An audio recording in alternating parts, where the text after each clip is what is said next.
अस्सलामुअलैकुम। पेशे खिदमत है कहानी सलाबो, एपिसोड 13। सलाबो अपनी मसहरी पर दोनों हाथ सर के नीचे रखकर लेटा हुआ किसी गहरी सोच में गुम था। मैं खुद भी उसे बेखबर शहाबुद्दीन, आलिया, एहतिशामुद्दीन वगैरह के बारे में सोच रहा था। फिर हम दोनों ने बैक वक्त एक दूसरे की तरफ देखा। दोनों ही मुस्कुरा दिए। क्या सोच रहे थे? सलाबो ने पूछा। सोचने को बहुत कुछ है सलाबो। हाँ वाकई, हम ये भी सोच सकते हैं कि इंसान की बजाय गधे क्यों ना हुए। तुम्हें इससे कौन रोक सकता है? मैं मुस्कुराकर बोला। बोलना आ गया है और भी बहुत कुछ आ गया है जाने मन। तो फिर कोई अकल की बात सोचो, मसलन हमारे आइंदा इक़दामात। हाँ यार, इस वक्त ये सबसे बड़ा मसला है। मेरा जहन भी इन्हीं ख्यालात में गुम था। यूं तो जिंदगी के बहुत से रास्ते हैं और फिर हम जैसे लोग जिनके आगे पीछे कोई नहीं, जहां से चाहे जिंदगी का आगाज कर दें। कोई उम्दा बात होनी चाहिए, सलाबो ने पुरख्याल अंदाज में कहा। यार सलाबो, जिंदगी गुजारने के मखसूस अंदाज हैं। एक दौलतमंद इंसान की हैसियत से जिंदगी गुजारने की ख्वाहिश इस दुनिया में आबाद हर शख्स के दिल में होती है। मेरे ख्याल में अपनी मौजूदा हैसियत में हमें ऐसी जिंदगी गुजारने में कोई मुश्किल नहीं होगी। मैं नहीं समझा। दौलत का हसूल क्या तुम्हारे लिए मुश्किल है? तुम अपनी पुरस्रार कुव्वतों से काम लेकर मेरे ख्याल में जितनी दौलत चाहो हासिल कर सकते हो। और मेरे ख्याल में जागीरदार खान ने मुझे जो गुर सिखाए हैं उनके तहत मेरे लिए अब दौलत का हसूल नामुमकिन नहीं। हाँ, इसमें कोई शक नहीं। चुनाचे दौलत हमारे लिए बस अब एक जरूरत रह गई है। अगर बेपनाह दौलत जमा करके हम एक पुरसुकून जिंदगी इख्तियार कर लें तो क्या वो जिंदगी होगी? हरगिज नहीं। एक फैसला करो कि हमें मुतहर्रिक रहना चाहिए। आवारागर्दी करते रहो, दुनिया देखो और बस। दौलत जरूरत के मुताबिक हासिल कर ली जाए, उसके अलावा कुछ नहीं। जिंदाबाद। मर्दाना फैसला है। और इससे तुम्हारी एक और हकीकत का अंदाजा हुआ। वो क्या? बा हौसला हो, हाथ पांव छोड़ बैठने के आदी नहीं हो। जिंदगी इसी का नाम है दोस्त। तो फिर फैसला? पक्का। सलाबो ने उठकर मुझसे हाथ मिलाया। तो अब ये फैसला करो कि हमें नया कदम क्या उठाना चाहिए।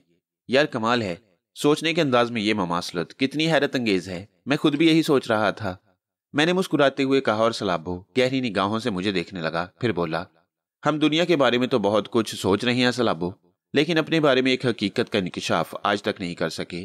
कौन सी हकीकत? ये कि हम बजाते खुद क्या हैं।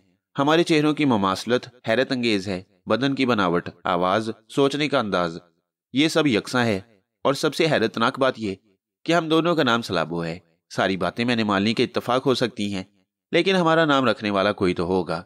जैसा कि तुमने अपने बारे में बताया कि तुम उस बस्ती में अजनबी थे और किसी तूफान में बहते हुए आए थे। इसमें कहां तक हकीकत है ये तो खुदा ही जाने, क्योंकि ये बात तो बस्ती वालों ही की कही हुई है।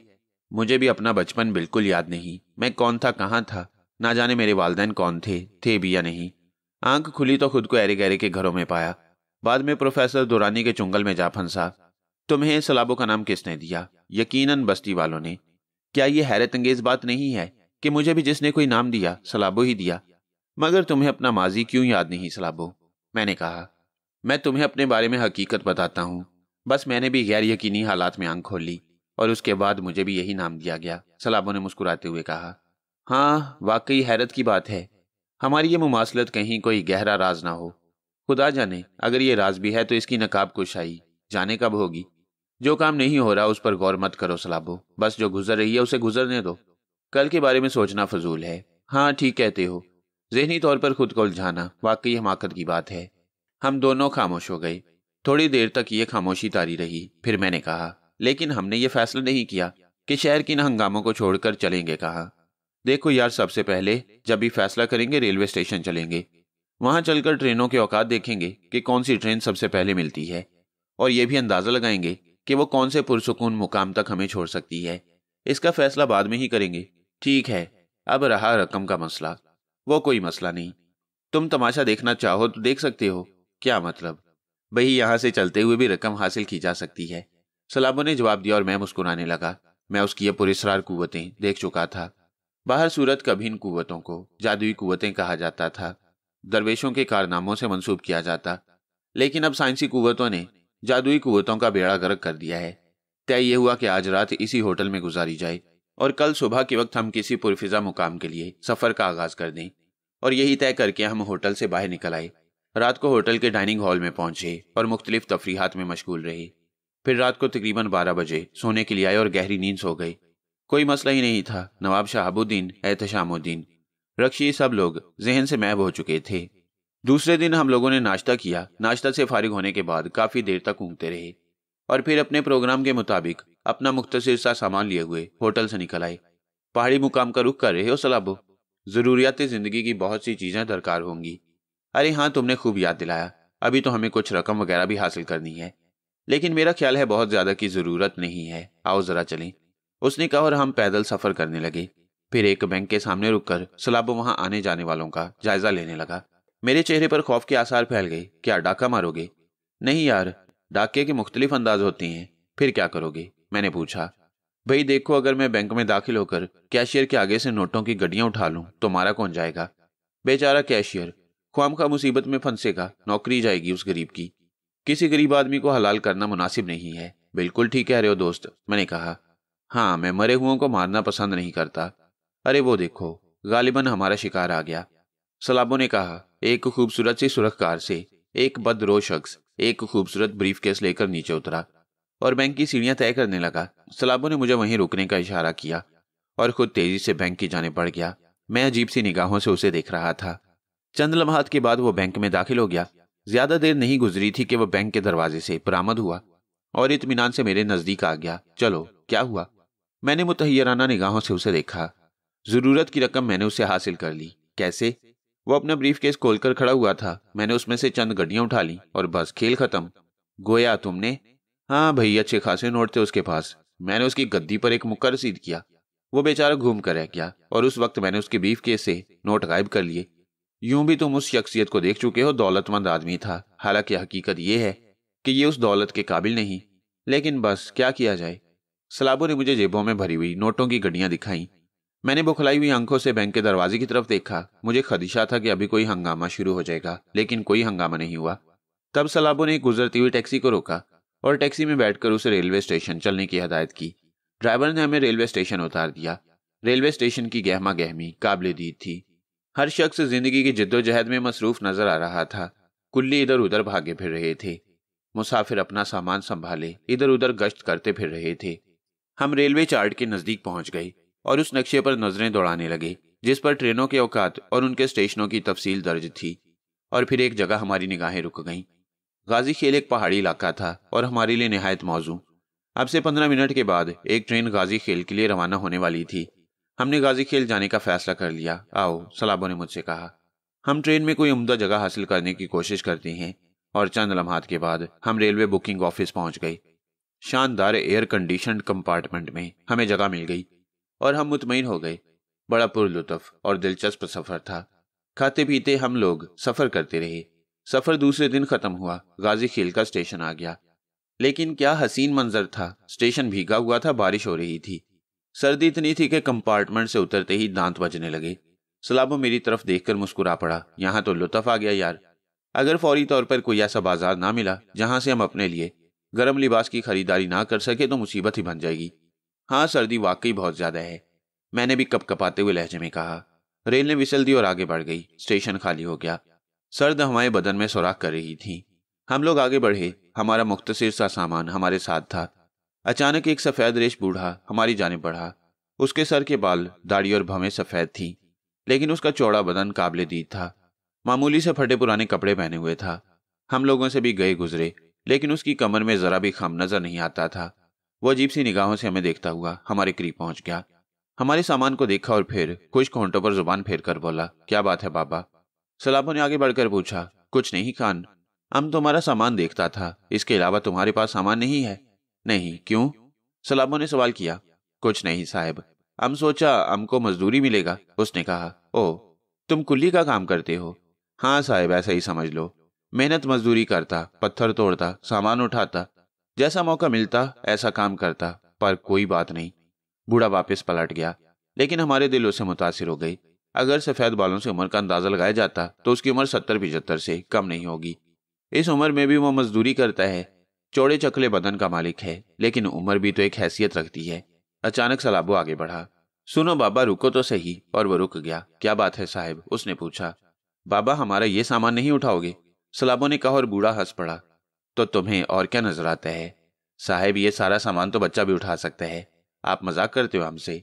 खान ने कहा और फिर वापसी के लिए मुड़ा। कमाल के मजदूर हो भाई, सामान उठाओ, जितने पैसे कहोगे दे दिए जाएंगे, सलाबो बोला। बूढ़े ने एक लम्हे के लिए उसे देखा और फिर गर्दन हिलाकर हमारा मुख्तसर सा सामान उठा लिया। लेकिन सामान उठाकर वो फिर हंस पड़ा। साहब, तुम शहर का लोग अजीब होता है, इतना सा सामान तो इंसान बगल में दबाकर भी 100 मील चल सकता है। कितना कितना? सलाबो ने मुतहय्यराना अंदाज में पूछा। 150 मील क्या होता है साहब? पैदल चलने के लिए? सलाबो ने सवाल किया। हाँ साहब, आप शहर का लोग मोटर गाड़ी में घूमता फिरता है और हम पहाड़ी लोग लंबा लंबा फासला आराम से तय कर लेता है। वो हमारे साथ साथ चलते हुए बोला। हम उस छोटे से स्टेशन के गेट से बाहर निकल आए। बाहर वीरानी छाई हुई थी। बादल इतने गहरे थे कि अंधेरा सा फैला हुआ था और उस अंधेरे में कोई नजर नहीं आ रहा था। खान हमारा सामान लेकर चल रहा था। मैंने उससे पूछा, खान, इधर कोई सवारी नहीं मिलेगी? आपको किधर जाना है? बस किसी सराय तक या किसी ऐसी जगह जहां ठहरने की जगह मिल सके। जी, फिर आदम खान का सराय ठीक होगा। आप उधर चलो, हम आपको उधर पहुंचा देता है, खान ने कहा और हम उसके साथ चलते रहे। बारिश में भीगते हुए सफर कर रहे थे और सूरत हाल ये थी कि आवाज तक नहीं निकल रही थी। थोड़ी देर के बाद हम कच्ची मिट्टी से बनी हुई उस इमारत तक पहुंच गए जिसके बाहर आदम खान की सराय का बोर्ड लगा हुआ था। बूढ़ा हमारा मुख्तसर सा सामान लिए हुए अंदर दाखिल हो गया।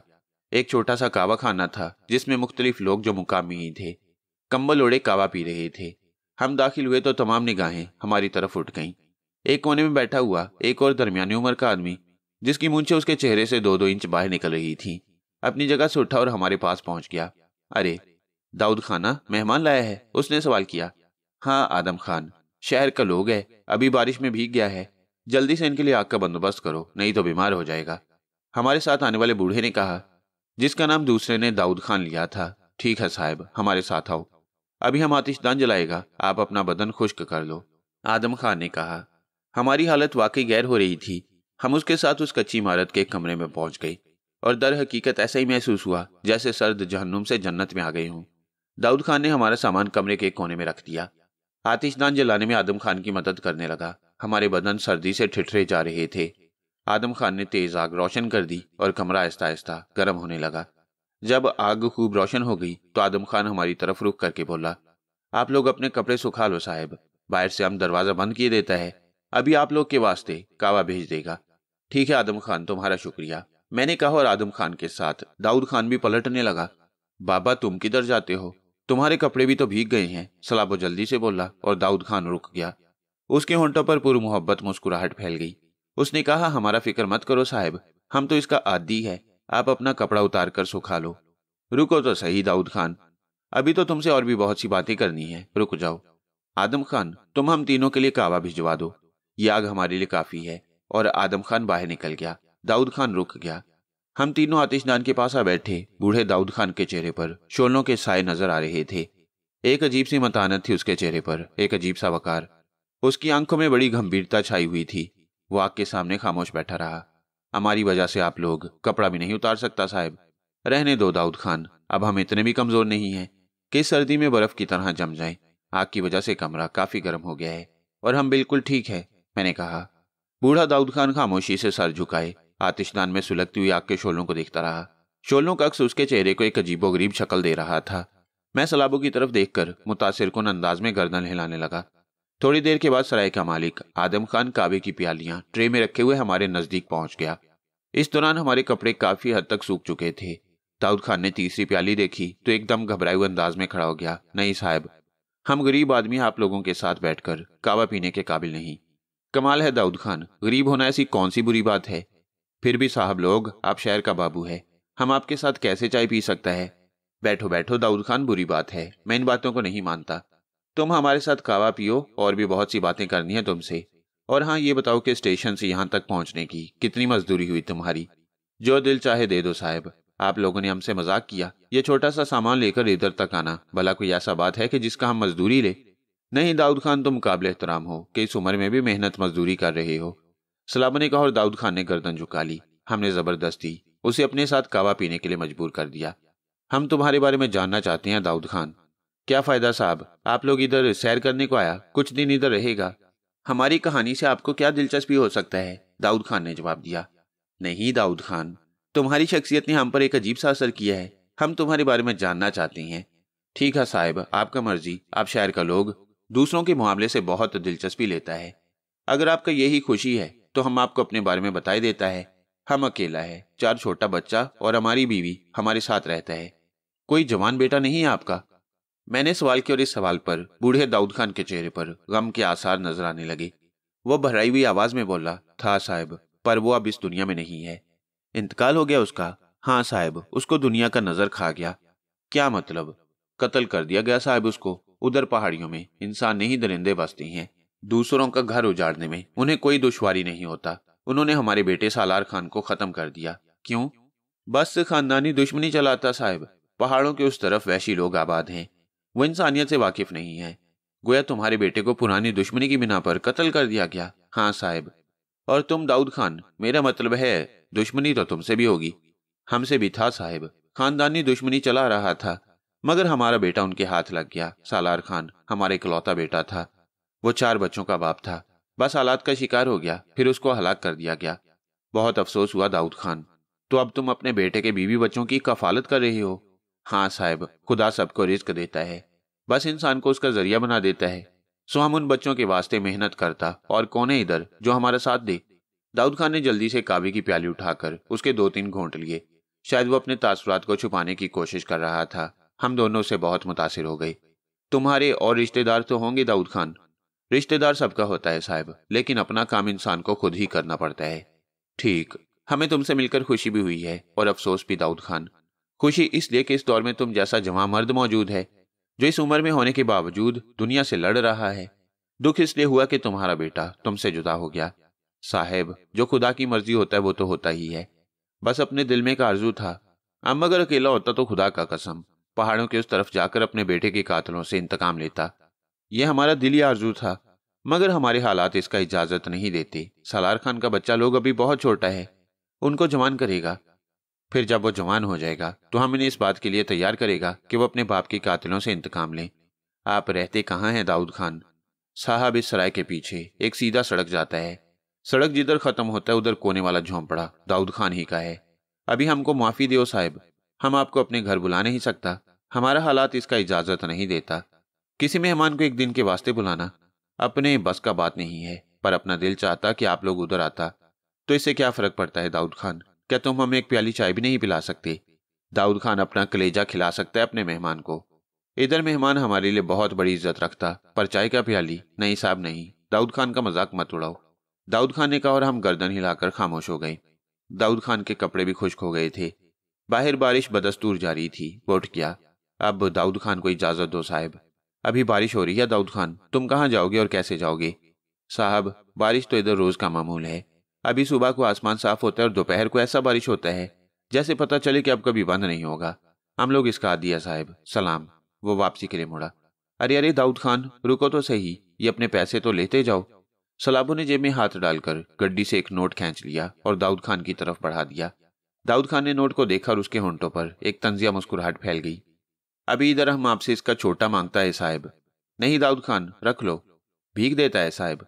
दाऊद खान का चेहरा सुर्ख हो गया। नहीं दाऊद खान, मजदूरी है तुम्हारी। इतना मजदूरी हमें महीना भर में नहीं मिलता।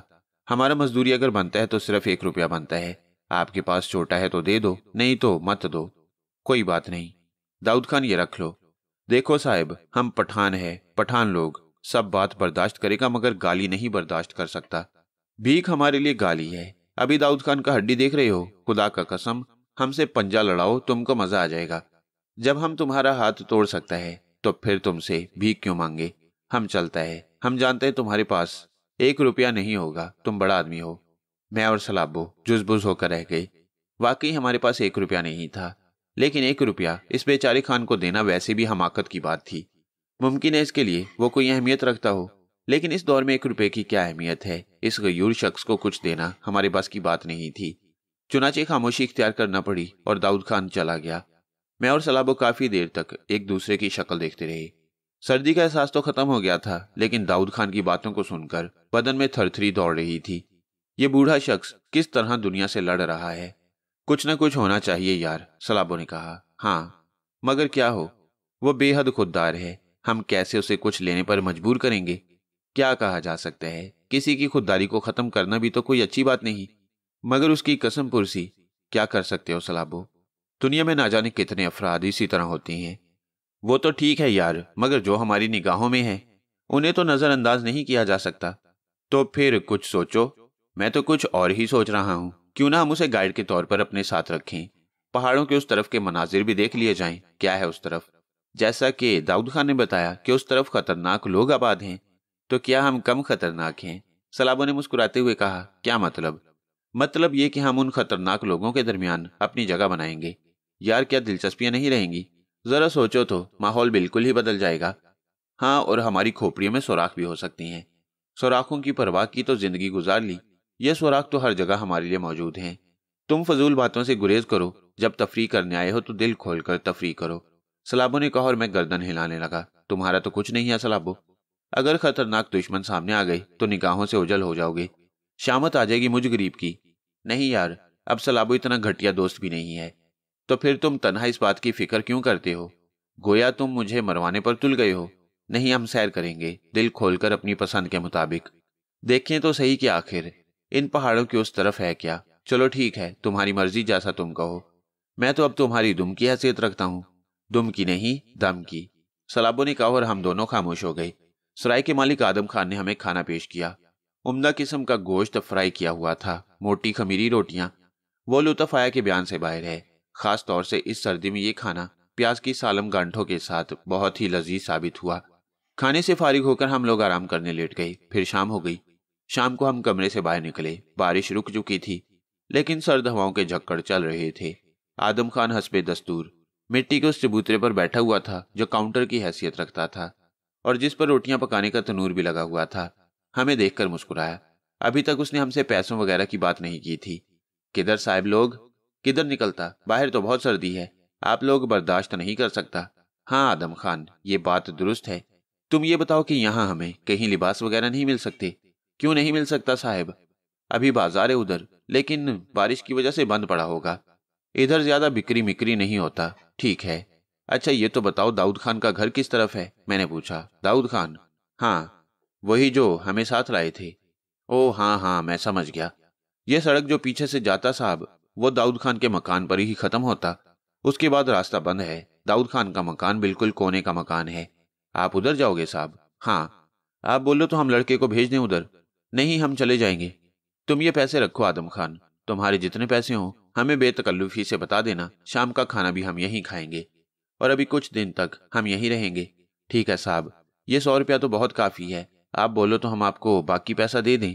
नहीं आदम खान, अभी इसको रखो, मैंने कहा और हम दोनों बाहर निकल आए। सर्दी वाकई मिजाज पूछ रही थी। हम सड़क पर सीधे बढ़ते चले गए। काफी लंबी सड़क थी, लेकिन इसके इख्तिताम तक पहुंच ही गए। बहुत से कबाली चारपाइयों पर बैठे हुक्का पी रहे थे। हमें देखकर सब हैरान रह गए। उन्हीं में दाऊद खान भी मौजूद था। वो एक चारपाई पर बैठा हुक्के के कश लगा रहा था। हमें देखकर जल्दी से खड़ा हो गया। मियाँ लोग, आप इधर आ गया, आओ आओ, उसने कहा और हमें भी अपने दरमियान बैठने की जगह दे दी। फिर वो जल्दी से अंदर चला गया और जब वापस आया तो उसके हाथ में चाय की प्यालियां थी। साहब, आप इधर आ गए हो, हमें बहुत खुशी है, मगर हमें अफसोस भी है कि हम आपके वास्ते कुछ नहीं कर सकता। छोड़ो दाऊद खान, किन बातों में पड़ गए? ये चाय बहुत लुत्फ दे रही है। वैसे हम तुमसे कुछ और पूछना चाहते हैं। हाँ बोलो साहब। दाऊद खान हाजिर है। खान, हम इन पहाड़ों के दूसरी तरफ जाना चाहते हैं। पहाड़ों की दूसरी तरफ? कई आवाजें उभरी। हाँ, क्यों? मैंने दिलचस्पी से पूछा। नहीं साहब, उधर मत जाओ, वो सैर का जगह नहीं है। बूढ़े खान का मशवरा है। क्यों दाऊद खान, आखिर क्या बात है उधर? हम आपको बोला साहब, वो गैर इलाका है। उधर का लोग इधर के लोग को पसंद नहीं करता। हम उनके मेहमान बन के जाएंगे, मैंने कहा। वो लोग अजनबी लोग को मेहमान बनाना पसंद नहीं करता। उधर का लोग इधर के लोग को पसंद नहीं करता। इंसान का जिंदगी कुछ नहीं, बस बंदूक का एक गोली किधर से आए और जिंदगी खत्म कर दे, दाऊद खान ने कहा। क्या उधर रहने वाले बहुत खूंखार हैं खान? सलाबो ने पूछा। गैरतमंद लोग हैं, अपने बारे में किसी को नहीं जानने देता है। अगर वो गैरतमंद है खान, तो हमें उनसे कोई खतरा नहीं है। गैरतमंद अपने मेहमान को नहीं मारते। ओ बाबा, बाज आ जाओ, खुदा का वास्ता बाज आ जाओ। हम अपना सालार खान उधर खो बैठे हैं। हम नहीं चाहता कि कोई और उस तरफ जाकर जिंदगी खोए। खान, हम आखिरी बार कह रहे हैं, अगर तुम हमें अपना नहीं मानोगे तो हमें अफसोस होगा। हम उधर जाएंगे और अगर सालार खान के दुश्मन हमें मिल गए तो उनसे इंतकाम लेंगे। हमारा बात मान लो साहब, उधर मत जाओ, उधर का जमीन अच्छा नहीं है। बूढ़े खान ने भराई हुई आवाज में कहा। मगर दाऊद खान, ये लोग उधर क्यों जाना चाहते हैं? तुमसे इनका क्या रिश्ता है? एक और शख्स ने पूछा। ओ खुदाई ख्वार, इंसान का इंसान से कोई रिश्ता नहीं होता और सब रिश्ता होता है। खुदा इन लोगों को इज्जत दे, शरीफ लोग हैं, दूसरों के गम में शरीक हो जाते हैं। दाऊद खान, हमें यहाँ से कुछ खरीदारी करनी है। हमारे पास सर्दी से बचाव के लिए लिबास नहीं है। इसका फिक्र मत करो साहब, ये लिबास हम आपको दिलाएगा, दाऊद खान ने कहा। तो फिर ठीक है दाऊद खान, अगर तुम हमारे साथ ताउन कर रहे हो तो हमें भी इसकी इजाजत दो कि हम अपना फर्ज अंजाम दें। बूढ़ा खान हंसने लगा। उसने बगौर हम दोनों की शक्ल देखी, फिर बोला, आप दोनों भाई हैं? हाँ। मेरे बोलने से कबल ही सलाबो बोल पड़ा। आपके बदन में शरीफ खून है साहब, आप दूसरों के गम को समझता है। रब्बुल आलमीन से हमारी दुआ है कि वह आप लोगों को सलामत रखे। दाऊद खान ने दुनिया से अपना झगड़ा खत्म कर लिया है और अपना हिसाब किताब खुदा को दे दिया है। अब हमारा बदला खुदा लेगा। लेकिन हमने ये फैसला किया है कि हम तुम्हारे बेटे के कातिलों से बदला जरूर लेंगे। हमें से कोई नहीं रोक सकता, सलाबो ने कहा। बकवास मत करो, तुम कौन होता है हमारे बेटे का बदला लेने वाला? तुम उधर नहीं जाएगा। अगर तुमने इलाका गैर में कदम रखा तो हम तुम्हें गोली मार देगा। अचानक दाऊद खान बिगड़ गया। उसका चेहरा गुस्से से और सुर्ख हो गया। लेकिन सलाबो किसी से कम था। वो चाय की प्याली फेंक कर खड़ा हो गया। उसके चेहरे के तासुरात भी बदल गए थे। फिर उसने जेब से 2-3 नोट निकालकर दाऊद खान की तरफ उछाल दिए। ये तुम्हारी चाय की कीमत है खान, उसने सर्द आवाज में कहा। नहीं लेगा, हम तुम्हें मेहमान बोला। मेहमान बनकर हमारा बेइज्जती करता है, दाऊद खान ने कहा। यह पुरानी बात है, जब तुम हमसे ताबून नहीं कर रहे तो हम तुम्हारे जबरदस्ती के मेहमान क्यों बने? सलाबो बोला और मेरा बाजू पकड़कर वापसी के लिए मुड़ गया। ओ खुदाई ख्वार, अपना पैसा उठा लो वरना। खान चीखा और हमारी तरफ लपका भी। लेकिन हम लोग तेज कदमों से वापस पलटे। हमने पलटकर भी नहीं देखा। काफी दूर आने के बाद मैंने सलाबो से कहा, यह क्या लुग़वियत थी? क्या मतलब? सलाबो ने तीखे अंदाज में मुझे देखा। तुम्हें उस सरफिरे के चक्कर में पड़ने की क्या जरूरत है? छोड़ो यार, जिंदगी इसी का नाम है। लेकिन सलाबो, यहाँ का मामला मुख्तलिफ है। हम इनकी दुश्मनियों से नहीं निपट सकते। शायद तुम्हें इन पहाड़ों की रीत नहीं मालूम है। यहाँ पर ऐसी दुश्मनियां हर घर में चलती हैं। नस्ल दर नस्ल कत्लो गारत गरी होती रहती है। ठीक है, लेकिन काश तुम उस वक्त दाऊद खान के लहजे पर गौर करते जब उसने कहा था कि वो बूढ़ा हो चुका है, वरना अपने बेटे का इंतकाम जरूर लेने जाता। उसका बुढ़ापा उसकी बेबसी बन गया है सलाबो। हमें रोकने में उसका खुलूस शामिल है। उसकी निगाहों में मोहब्बत थी, उसकी दुआओं में शफकत थी। उसने बरहमी का इजहार सिर्फ हमें रोकने के लिए किया था। गोया तुम आखिरी फैसला कर चुके हो। हाँ, आखिरी फैसला। और अगर इसमें तुम मेरा साथ नहीं दोगे तो मैं अकेला ही उस तरफ निकल जाऊंगा। अजीब सरफिरे आदमी हो यार, दूसरों के फड्डे में इस हद तक टांग अड़ाना कहाँ की अक्लमंदी है? जो कुछ भी है, अब तो यही सब कुछ करना है। ठीक है, पहाड़ों की दूसरी तरफ जाना दूसरी बात है, लेकिन क्या सचमुच बूढ़े के बेटे के कातिलों को तलाश करोगे? हाँ, क्या हर्ज है? हालांकि तुम्हें यह भी नहीं मालूम कि उसे क्यों कत्ल किया गया, किसने कत्ल किया। बूढ़े के बारे में कुछ नहीं मालूम, इसके बावजूद तुम। ये कौन सा मुश्किल काम है, मालूम कर लेंगे। वो किस तरह? मैंने सवाल किया। अब तुम मेरे कान खा रहे हो। वैसे सर्दी ही मुझे खाई जा रही है, ऊपर से तुम काएं काएं लगाए हुए हो। चलो अभी बस्ती के दूसरे हिस्सों में घूमेंगे, देखें दाऊद खान हमारे पास पहुंचता है या नहीं। सलाबो ने कहा और मैं फीके से अंदाज में हंसने लगा। सर्दी से होंठ नीले हो रहे थे और दांत एक दूसरे पर भिंचे हुए थे। बोलना मुश्किल लग रहा था। हम वहां से सराय में ही आ गए। आदम खान हम लोगों को देखकर मुस्कुराया और बोला, दाऊद खान से मुलाकात हो गया साहिब लोग? हाँ आदम खान। और कोई खिदमत हो तो आदम खान को बताओ। नहीं, बस अब हम आराम करेंगे, सर्दी बहुत है। अगर कल मौसम ठीक रहा तो हम सर्दी के लिबासों की खरीदारी करेंगे। उधर बाजार लगता है साहिब। अभी बोलो तो कावा पेश करे आपको? नहीं आदम खान, अभी हमने दाऊद खान के यहाँ चाय पी है। ठीक है साहिब। आदम खान ने गर्दन हिलाई। सराय के कावा खाने में बैठे हुए लोग बदस्तूर हमें देख रहे थे। उनके लिए हमको यह अजूबा चीज थे। फिर हम अपने कमरे में आ गए। सलाबो से कुछ कहना बेमकसद था। अब भला वो मेरी बात कहाँ सुनता। और फिर मैंने भी सोचा कि चलो ठीक है, जब जिंदगी में तब्दीलियों की तलाश में निकले हैं तो कहीं भी चले जाएं, क्या फर्क पड़ता है। रात को सर्दी तो लगी, लेकिन आदम खान ने हमारे लिए बंदोबस्त कर दिया। मोटे मोटे 2 कंबल वो हमें दे गया और उसने आतिशदान में आग जला दी और लकड़ियां इस अंदाज में चुन दी कि वो रात भर जलती रहीं। एक छोटा सा रोशनदान उसने गैस निकलने के लिए खुला छोड़ दिया और बाकी सब दरवाजे बंद कर दिए। हम रात को देर तक बातें करते रहे और फिर सो गए। बड़ी पुरसुकून नींद आई थी। सुबह को देर तक सोते रहे और फिर उस वक्त जागे जब सूरज चढ़ चुका था। आतिशदान की आग बुझ गई थी, लेकिन कमरा अभी तक गर्म था। आदम खान शायद पहले भी हमें सोता देखकर जा चुका था। मैं पहले भी देखकर जा चुका था जब आप लोग सोता था। पानी लाए मुंह हाथ धोने के वास्ते? ले आओ आदम खान, तुम्हारा शुक्रिया, सलाबों ने कहा और आदम खान चला गया। थोड़ी देर बाद वो समावार ले आया जिसके नीचे लगी अंगीठी से सुर्ख आग झांक रही थी। गर्म पानी से मुंह हाथ धोने के बाद हमने आदम खान से नाश्ता तलब कर लिया। खालिस दूध की चाय, खमीरी रोटियां और गोश्त उस वक्त भी लुत्फ दे गया। नाश्ते से फारिग हुए तो आदम खान फिर हमारे पास पहुंच गया। वो दाऊद खान सुबह से आपके वास्ते बैठा हुआ है साहब, उसने इतला दी और हम चौंक पड़े। कहाँ है वो?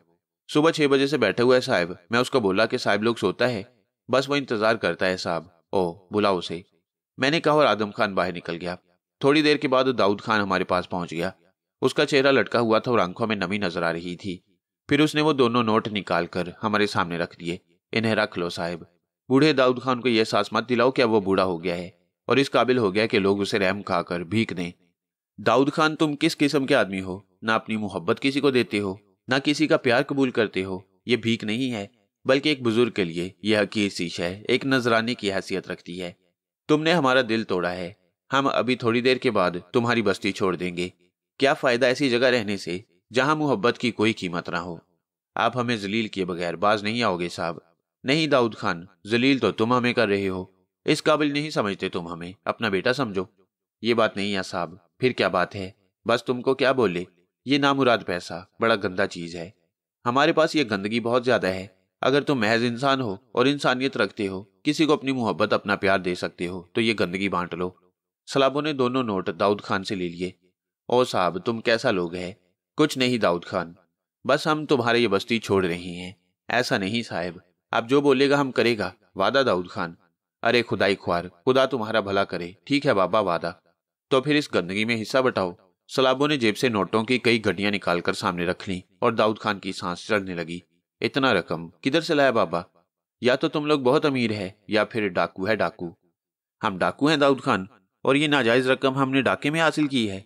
ओ नहीं बाबा, दाऊद खान पागल नहीं है, वो इंसान और डाकू में तमीज कर सकता है, दाऊद खान ने कहा। नहीं दाऊद खान, तुमने हमें समझने में गलती की है। ये लूटी हुई रकम है, हमारे सीनों पर कीलों की तरह चुभ रही है। हम चाहते हैं कि इसमें से थोड़ी रकम तुम भी बांट लो ताकि हमारी ये चुभन दूर हो जाए। दाऊद खान ने गमनाक निगाहों से हमें देखा और बोला, ये बाल हम धूप में सफेद नहीं किया। हम तुम्हारे दिल का बड़ा ही जानता। तुम सोचा दाऊद खान सालार खान के बच्चों को पालने में अपनी उम्र से ज्यादा मेहनत कर रहा है। तुम ये भी सोचा कि इधर बस्ती में मेहनत मजदूरी बहुत कम है। दाऊद खान का मदद करना चाहिए, करो करो, बस हम कुछ नहीं बोलेगा, खुदा तुम्हारा भला करे। तुम दाऊद खान का गर्दन झुकाया। बस क्या बोले तुम्हारे को? दाऊद खान ने कहा, जो दिल चाहे बोलो दाऊद खान, लेकिन तुम्हें ये रकम रखना पड़ेगी। दाऊद खान ने हाथ आगे बढ़ाकर वो दोनों नोट उठाने की कोशिश की जो उसने हमें वापस किए थे, और सलाबों ने उन्हें लेकर रख लिया था, लेकिन सलाबों ने उसके हाथ पर हाथ रख दिया। ऐसे नहीं दाऊद खान, तुम हमारा बोझ बांटने का वादा कर चुके हो, तो फिर ये रख लो।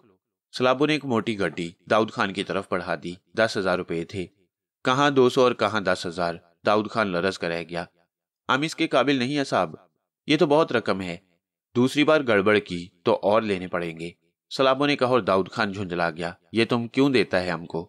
बोलो, जवाब दो, हम कौन है, तुम्हारा कौन है? बाबा खान बाबा, सलाबों ने जवाब दिया और दाऊद खान ने दोनों हाथों से मुंह छुपा लिया। वो भराई हुई आवाज में बोला, देखो बच्चा लोग, हम कभी नहीं रोया, उस वक्त भी नहीं रोया जब हमें सालार खान की मौत का खबर मिला, मगर तुम्हारे ये सलूक हमको रुलाता है। देखो हमारी आंखों में आंसू निकलता है।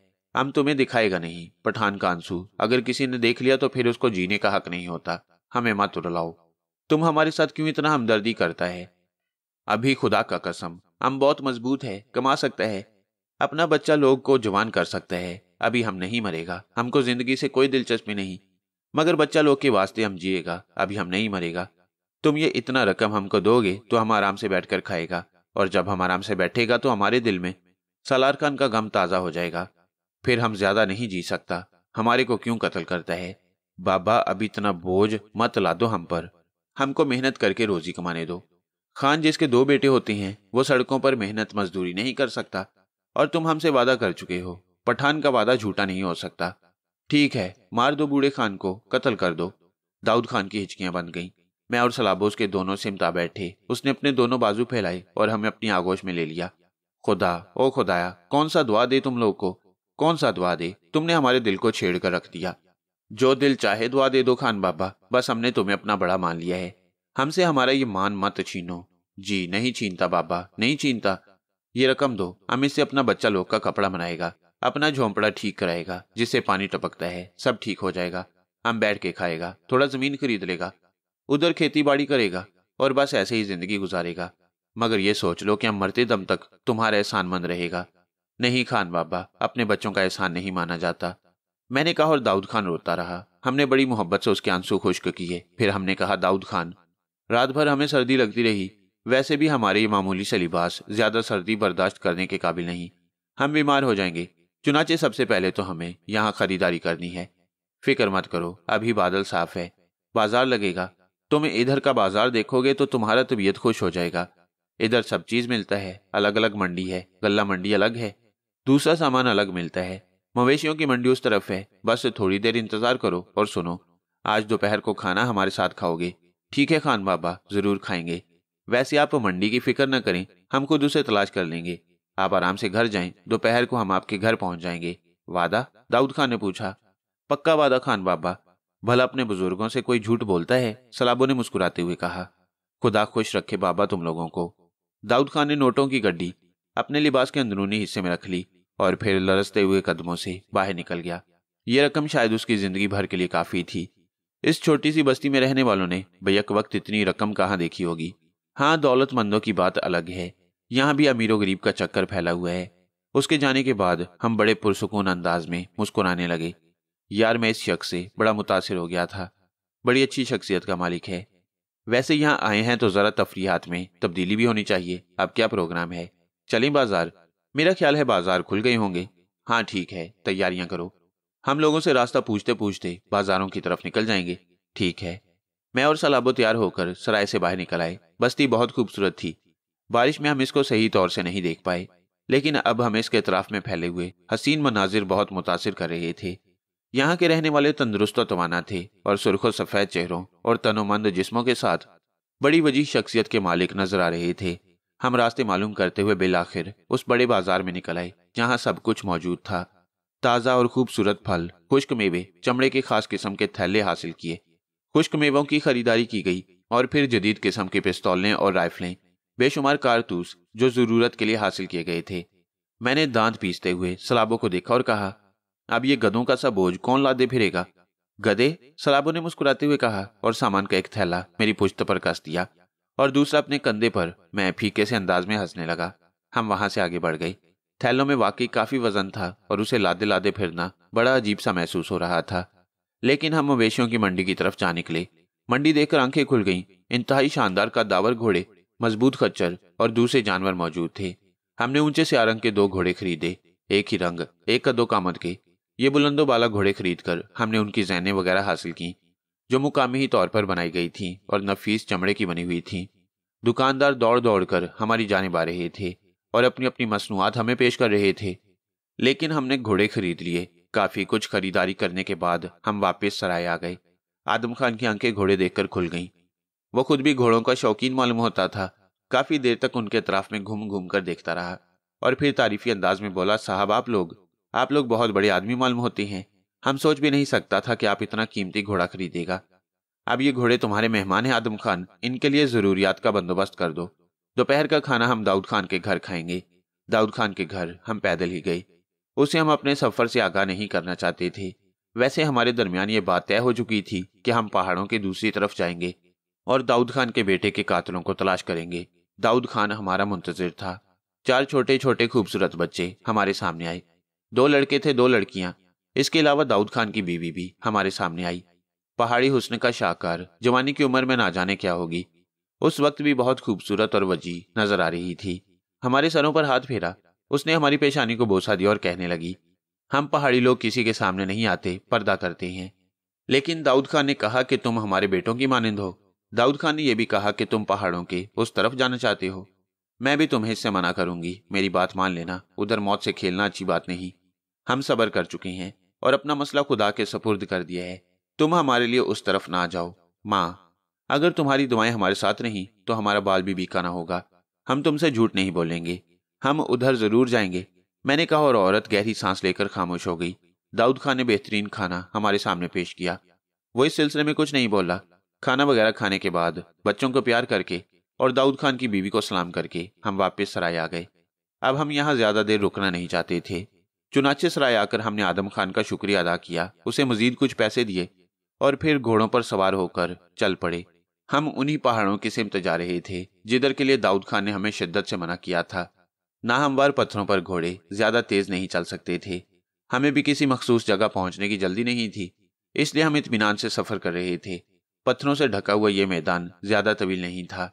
थोड़ी देर के बाद हमवार रास्ता आ गया। हमारे दोनों सिमत पहाड़ थे और हम उनके दरमियान घोड़े दौड़ा रहे थे। ये रास्ता आगे चलकर पतला हो गया था, यहाँ तक कि थोड़ी देर के बाद दोनों पहाड़ मिल गए और रास्ते ने उसके नीचे सुरंग की शक्ल इख्तियार कर ली। लेकिन यह सुरंग ज्यादा तवील नहीं थी। दूसरी तरफ रोशनी नजर आ रही थी। लेकिन हमने जो ही सुरंग से सर निकाला, अचानक पहाड़ों में एक फायर की आवाज गूंज उठी। लो, इब्तदा हो गई, सलाबो ने मुस्कुराते हुए कहा और हमने फुर्ती से पिस्तौल निकाल लिए।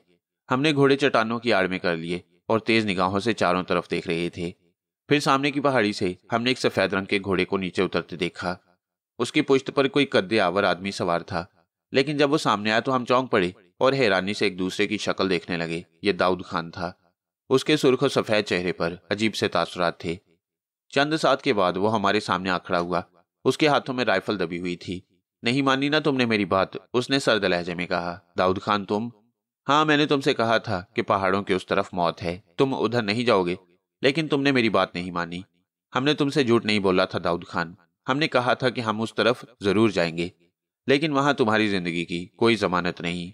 हम मौत का शिकार करते हैं दाऊद खान, हम मौत की तलाश में सरगर्दा हैं, सलाबो ने जवाब दिया। जवानी मुजोर होती है, लेकिन मेरे बूढ़े तजुर्बे से फायदा उठाओ लड़को, उस तरफ ना जाओ। मैं तुम्हारी मिन्नत करता हूं। हम अहद कर चुके हैं खान, और अहद तोड़ने के लिए नहीं होते। हम तुम्हारे बेटे और अपने भाई का बदला लेंगे। नहीं, बिल्कुल नहीं, वो तुम्हारा खून नहीं था, तुम्हारा भाई नहीं था। रिश्ते जुबान से नहीं, खून से बनते हैं। झूठ बोलते हो दाऊद खान, इंसानियत का रिश्ता सबसे बड़ा होता है। तुमने बेबसी से कहा था कि हम तुम्हारे बेटों की तरह हैं और हम अपने भाई का बदला लेंगे। बस इसके बाद तुम जो कुछ भी कहो, हम अपना अहद जरूर पूरा करेंगे। तुम कैसे बेटे हो, बूढ़े बाप की बात नहीं मानते? खान ने दोनों हाथ फैलाकर कहा। इसके अलावा हम तुम्हारी हर बात मान लेंगे। दाऊद खान, हमें हमारा अहद पूरा करने दो। बाबा, दुश्मन बहुत खूंखार है, उसका तादाद बहुत ज्यादा है। दुश्मन अगर खूंखार ना हो तो उससे मुकाबला करने में क्या मजा आएगा खान, सलाबो ने मुस्कुराते हुए कहा। और बूढ़ा खान बेबसी से हमें घूरने लगा। कई मिनट इसी तरह गुजर गए। फिर अचानक उसका चेहरा सुर्ख हो गया, आंखें आग उगलने लगी। फिर उसने राइफल सीधी की और गुर्राई हुई आवाज में बोला, ठीक है, मैं बुज़दिल नहीं हूं। मैं बूढ़ा हो गया था, लेकिन तुमने मेरी रगों में फिर से जवानी भर दी है। सालार खान, मेरे बेटे, मेरे मजलूम बच्चे, मैं आ रहा हूं। मैं तेरे कातिलों को मौत का रास्ता दिखाऊंगा। मेरे हमरा 2 फरिश्ते हैं और इन फरिश्तों ने मेरी रगों में नई जिंदगी फूंक दी है। मैं आ रहा हूं सलार खान। बूढ़े दाऊद खान के चेहरे पर एक बार फिर जवानी नजर आने लगी। उसकी आंखों से वहशत बरस रही थी और दर हकीकत हम उसके इस रूप से बेहद मुतासिर हुए। उसके लहजे में बादलों की सी गरज थी और हमें महसूस हो रहा था कि वो जिस तरफ जाएगा खून की नदियां बहा देगा। फिर वो हमारी तरफ मुड़ा, चंद सानिया हमें देखता रहा। इसके बाद उसके दोनों हाथ फैल गए। आओ मेरे बच्चों, मेरे सीने से लग जाओ। मुद्दत से ये सीना इस मोहब्बत भरे लम्स को तरस रहा है। तुम मेरे मिशन को पूरा कर रहे हो, खुदा तुम्हारी मदद करेगा। हम दोनों घोड़े से नीचे उतर आए और एक बार फिर हमें दाऊद खान ने अपने सीने में भींच लिया। बड़ी जोरदार गिरफ्त थी, लुत्फ आ गया। हम उसके चौड़े बाजू में फंसे हुए थे और उसके चट्टान जैसे सीने से लगे हुए थे। हमें महसूस हो रहा था जैसे वाकई हम किसी चट्टान में दबे हुए हों। मैं और सलाबो एक दूसरे की शक्ल देखकर मुस्कुरा रहे थे। बूढ़े की आंखों से आंसू बह रहे थे। फिर उसने भराए हुए लहजे में कहा, बहुत अरसा गुजर गया साहब, हमारे बेटे की मौत को। सालार खान हमारा अकेला बेटा था। उसके बाद हमने अपनी जिंदगी रोते रोते गुजारा, मगर आज आखिरी बार रोया है। खुदा का कसम, आज के बाद हमारी आंखों से आंसू नहीं बहेगा, आग निकलेगा आग, और उस आग में जोरावर खान का सारा बस्ती जल जाएगा। ये हमारा अहद है। हम तुम्हारे साथ हैं दाऊद खान। मगर ये जोरावर खान कौन है? बताएगा बाबा, बताएगा तुम लोगों को। तुमने हमारे दिल का जख्म हरा कर दिया है। तुमने हमें फिर से जिंदा कर दिया है, वरना हम मर चुका था। तुम दर हकीकत हमारे लिए आसमान से उतरा हुआ फरिश्ता है और हम तुम्हारे ये एहसान क़यामत तक नहीं भूलेगा। नहीं खान बाबा, इसमें एहसान की क्या बात है, हम तुम्हारी औलाद की मानंद हैं, सलाबो ने कहा। हाँ हाँ, तुम दोनों हमारा औलाद के माफिक है, मगर आजकल औलाद भी अपने बाप को इतना बड़ा सहारा नहीं देता। हम जानता था, हम तुम्हारे चेहरों से पढ़ चुका था कि तुम जो बोलता है वो जरूर करेगा। हमारे दिल में भी ये ख्वाहिश थी कि अपने बेटे का बदला ले, मगर हमने इस ख्वाहिश को कत्ल कर दिया था। हमारा हालात ऐसा नहीं था। हमें छोटे छोटे बच्चे पालने थे, हमारे पास दौलत नहीं था कि उनका सहारा करके अपना इंतकाम लेने के लिए जाता। तुमने हमें रकम भी दिया, और जब रकम हमारे हाथ में आ गया, हमने बढ़कर सोचा तो हमको गैरत आया कि दूसरा लोग हमारे वास्ते पहाड़ों के उस तरफ लड़ने जाता है और हम औरतों की माफिक घर में बैठकर घर का काम धंधा करता है। फिर बाबा हमने बहुत कुछ सोचा और फैसला कर लिया। फैसला करने के बाद हमने अपना बीबी को आधा रकम दिया और उससे कहा कि बच्चों का देखभाल करे। हम जोरावर खान से फैसला करने जाते हैं। फिर हम बाजार गया, घोड़ा खरीदा, राइफल खरीदा और तुम लोगों का पीछा करता हुआ इधर चल पड़ा। मगर तुम लोग जो सामान खरीदा उसमें पठानी लिबास भी तो था, वो तुम लोगों ने क्यों नहीं पहना? आप हुक्म देंगे तो पहन लेंगे खान बाबा, सलाबों ने जवाब दिया। पहनो पहनो, पठान मालूम होगा। तुम्हारा सुर्ख और सफेद चेहरा इस बात की निशानदेही करता है कि तुम भी किसी अच्छी नस्ल से ताल्लुक रखता है। तुम्हें और भी ताजुब होगा बाबा खान, हम अभी लिबास पहनकर तुम्हारे सामने आते हैं। जाओ जाओ, बूढ़े खान ने कहा और हमारे घोड़ों की लगामें पकड़ ली। हमने अपने खरीदे हुए लिबास निकाले, चमड़े के शानदार लिबास थे। उन्हें लेकर हम टीलों के पीछे पहुंच गए। फिर जब सलाबो वहां से बरामद हुआ तो उसने अपने चेहरे का मेकअप उतार दिया। मैं तो पहले अपनी असली शक्ल में था। हम दोनों मुकामी लिबास पहने हुए दाऊद खान के सामने पहुंचे तो उसकी आंखें हैरत से फैल गईं। वो पलटकर टीले की सिमत देखने लगा, फिर बोला, वो किधर गया? उसने मुतहय्यराना अंदाज में पूछा और सलाबो मुस्कुराने लगा। हम दोनों तुम्हारे सामने मौजूद हैं खान बाबा, उसने कहा। क्या बोलता बाबा, अभी तुम्हारा शक्ल, ओ खुदाई ख्वार, तुम्हारा शक्ल तो बिल्कुल एक जैसा है। मगर वो किधर गया जो भी हमसे बातें करता था? वो मैं हूं, सलाबो ने आगे बढ़कर कहा। यह कैसे हो सकता है? हो सकता है खान बाबा, कैसे? हम दोनों बहुत ही गहरे दोस्त और सच्चे साथी हैं, चुनाचे हमारी शक्लें एक दूसरे से मिलती जुलती हैं, मैंने जवाब दिया। मगर पहले क्यों नहीं मिलती थी? दाऊद खान ने पूछा। पहले हमने शक्लें बदली हुई थी। क्यों? बस खान बाबा, हम नहीं चाहते थे कि लोग हमें एक जैसी शक्लों में देखें और हैरान हों। मैं तो तुमको देखकर हैरान होता है, ये कैसे हो सकता है? तुम्हारा आवाज, तुम्हारा शक्ल, तुम्हारा कद काठ। अब अगर लोग तुमको देखेगा तो ये फैसला नहीं कर पाएगा कि तुम में से कौन कौन है। अच्छी बात है ना खान बाबा, पहाड़ों के उस तरफ रहने वालों के लिए दिलचस्पी का सामान फराहम होगा और जोरावर खान को हम लोग इस तरह हैरत में डाल सकेंगे। खुदा का कसम, तुम लोग तो जादूगर लगता है हमारे को। चलो ठीक है, अभी कुछ देर आराम करेगा, उसके बाद आगे को बढ़ेगा। और हमने मुस्कुराते हुए उसकी बात मान ली। फिर सलाबों ने कहा, खान बाबा, क्या आप भी हमारे साथ जाएंगे? क्यों नहीं जाएगा, अब हमारे को क्या फिक्र है? अब तो हम जवान हो गया है, हमारा दो बेटा हमारे साथ है। ठीक है खान बाबा, लेकिन अगर ये काम आप हमें ही करने देते तो क्या हर्ज था? चुप करो, ऐसा मत बोलो। क्यों खान बाबा? बेटा, हम बुजदिल नहीं है। हालात ने हमको बुजदिल बनाया था, लेकिन अब हालात पहले जैसे नहीं रहे। वो हालात खत्म हो चुका है, खान ने पुरजोर लहजे में कहा और हम दोनों खामोश हो गए। दाऊद खान को हम अपने साथ सफर करने से नहीं रोक सकते थे, हालांकि उसकी मौजूदगी हमें ज्यादा पसंद नहीं आई। हमारी अपनी तफरीहात का मसला था, हम किसी खास मकसद के तहत इस तरफ नहीं आए थे। अपनी तफरी मकसूद थी, और अगर इस दौरान दाऊद खान के बेटे के कातिलों से मुलाकात भी हो जाती तो उनसे निमट लेते। ये पूरा दिन हमने घोड़ों की पुश्त पर गुजारा। रास्ते में मुख्तलिफ मौजूआत पर बातें भी होती रही, मनाजिर बदलते रहे। कहीं खुश्क बेआब हो गया, पहाड़ियां नजर आईं, और कभी सब्जे से लदे हुए मैदान और कहीं बर्फपोश पहाड़। यहां तक कि रात हो गई। उस वक्त हम एक बुलंदो बाला बर्फ से ढकी हुई पहाड़ी के दामन में थे। वहां एक मुनासिब जगह तलाश करके हमने रात के क्याम का बंदोबस्त किया और फिर रात के खाने का इंतजाम किया जाने लगा। रात के खाने के बाद हम कावा पीने लगे, जो एक थर्मस में दाऊद खान साथ लाया था, जबकि हमने ऐसा कोई इंतजाम नहीं किया था। दाऊद खान ने पहाड़ी के दामन में आग भी रोशन कर ली। शोलों के साए हम सबके चेहरों पर पड़ रहे थे। तब सलाबों ने कहा, क्या तुम हमें सालार खान की मौत की तफसील नहीं बताओगे खान बाबा? जरूर बताऊंगा, और समझ लो मेरे बच्चों, दाऊद खान कभी झूठ नहीं बोलता। जो कुछ भी बताऊंगा सच बताऊंगा, यकीनन, हमें एतबार है दाऊद खान। सालार खान का उम्र 22 साल था। पहले हम लोग भी इलाका गैर ही में रहते थे।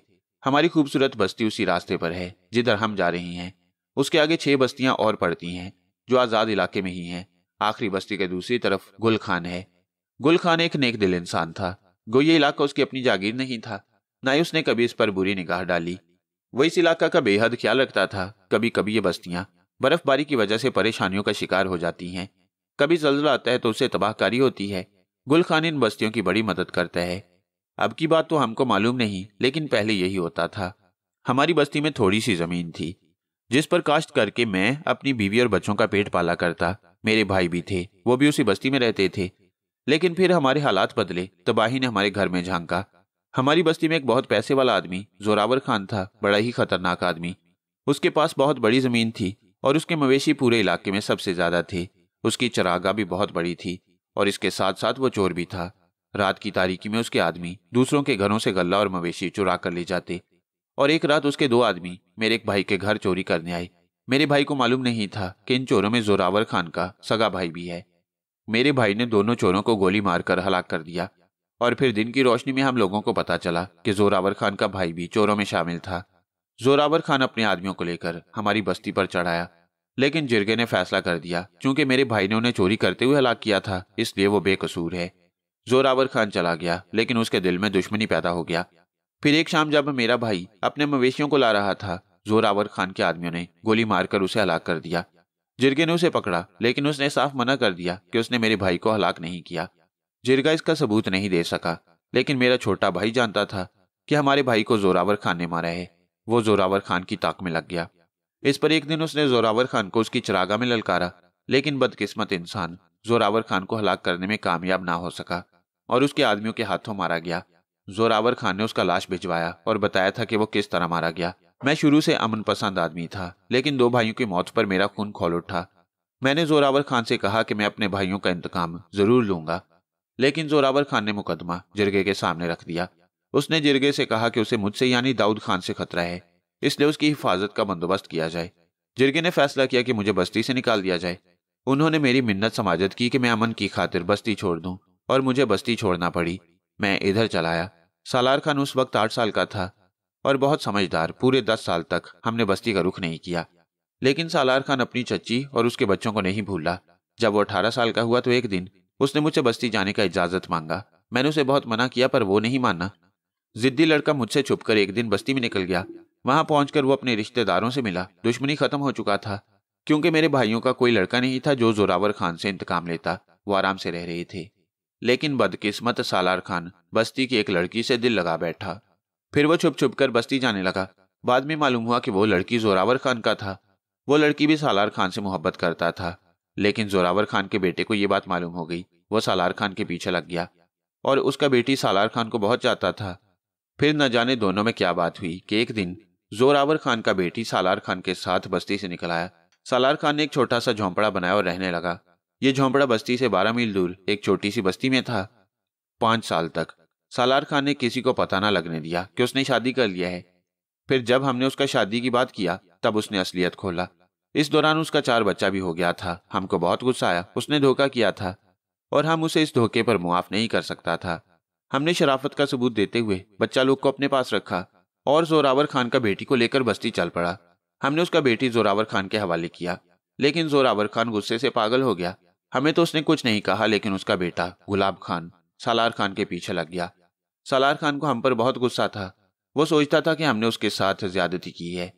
वो फिर छुप छुप कर बस्ती जाने लगा और एक दिन जोरावर खान के बेटे गुलाब खान ने उसे हलाक कर दिया। हमें हमारे बेटे से महरूम कर दिया। जोरावर खान ने हमसे हमारी आखिरी पूंजी भी छीन ली। हालांकि मैंने उसके साथ अच्छा सलूक किया। मेरे रिश्तेदारों ने सालार खान के खून आलूद कपड़े मुझे भिजवाए और मैं पागल हो गया। मगर मेरे बूढ़े बदन में अब इतनी ताकत नहीं रह गई थी कि मैं अपने बेटे के कत्ल का बदला लेता। उसके बाद बस मैंने सब्र किया और अपने बच्चे के बच्चों की परवरिश करने लगा। बूढ़े दाऊद खान की आंखों से आंसू बहने लगे। मैं और सलाबो बहुत मुतासिर हुए। रात गहरी तारीख थी। आसमान बादलों से ढका हुआ था। हवा बंद थी, लेकिन सर्दी अब भी बेमिसाल थी। दाऊद खान ने अलाव रोशन कर लिया, जो काफी रात गए तक जलता रहा। लेकिन इसके बाद आग मध्यम होती गई और फिर अलाव की आखिरी चिंगारी भी बुझ गई। दाऊद खान खाल ओढ़े लेटा हुआ था। उसकी तेज सांसों से अंदाजा होता था कि वो सो गया है। तुम भी सो जाओ सलाबो, मेरे दोस्त ने कहा। और तुम? मैं भी कोशिश करूंगा, सलाबो ने मुस्कुराते हुए कहा। और फिर हम दोनों एक बड़े कंबल में घुस गए। सलाबो ने मेरे कान में सरगोशी की। क्या मजाक ही मजाक में फंस नहीं गए सलाबो? क्यों?